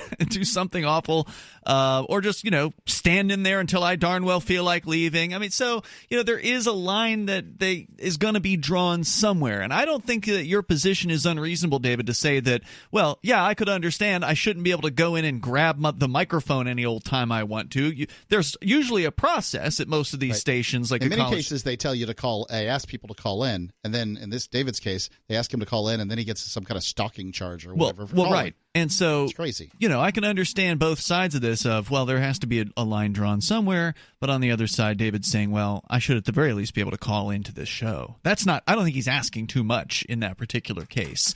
And I wish you good luck with the trial and whatever comes out of it. I'm sure you'll let us know. Thanks for the call, David. The toll-free number here tonight is 855-450-FREE. Mark, do you want to even just give us a summary of this case from, where was it, with a crazy woman attacking somebody's diorama? Or Sure. This is from NJ.com. Right, this is from New Jersey. A woman tore down a New Jersey dentist's sexy Playboy bunny display, facing criminal mischief charges. So basically, this guy puts up some mannequins in Playboy bunny outfits. It's Easter time. Yep. However, it's also the anniversary of Hugh Hefner's death or something. Is that right? Right. So the guy's, he likes to put up displays. He puts up displays every holiday season or whatever. This has obviously gotten a lot of attention. The news media's down there with a camera. Hugh Hefner's death was September 27th, 2017. Okay, maybe it was his birth? Born April 9th. Okay, there you go. Whatever. Yeah.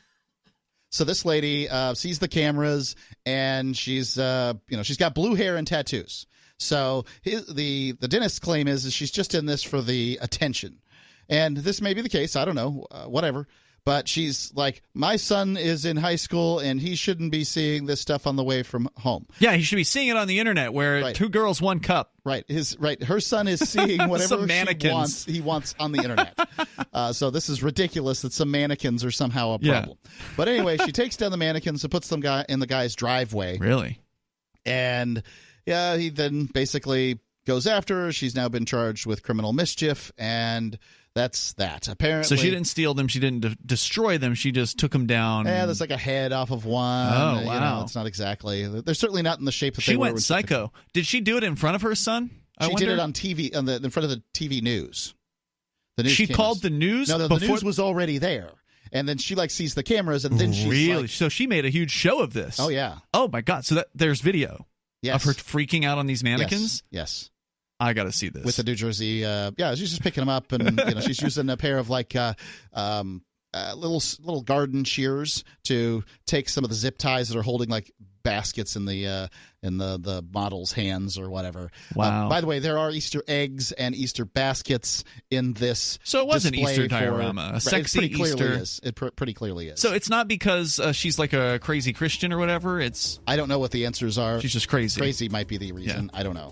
Out of time for tonight. I do want to see the video though, Mark. So be sure you post that on our social media. I got you. That way, folks can check that out at their leisure. Between now and tomorrow night, you can join us online. In the meantime, over at freetalklive.com. And happy 420 to y'all. Have a safe one.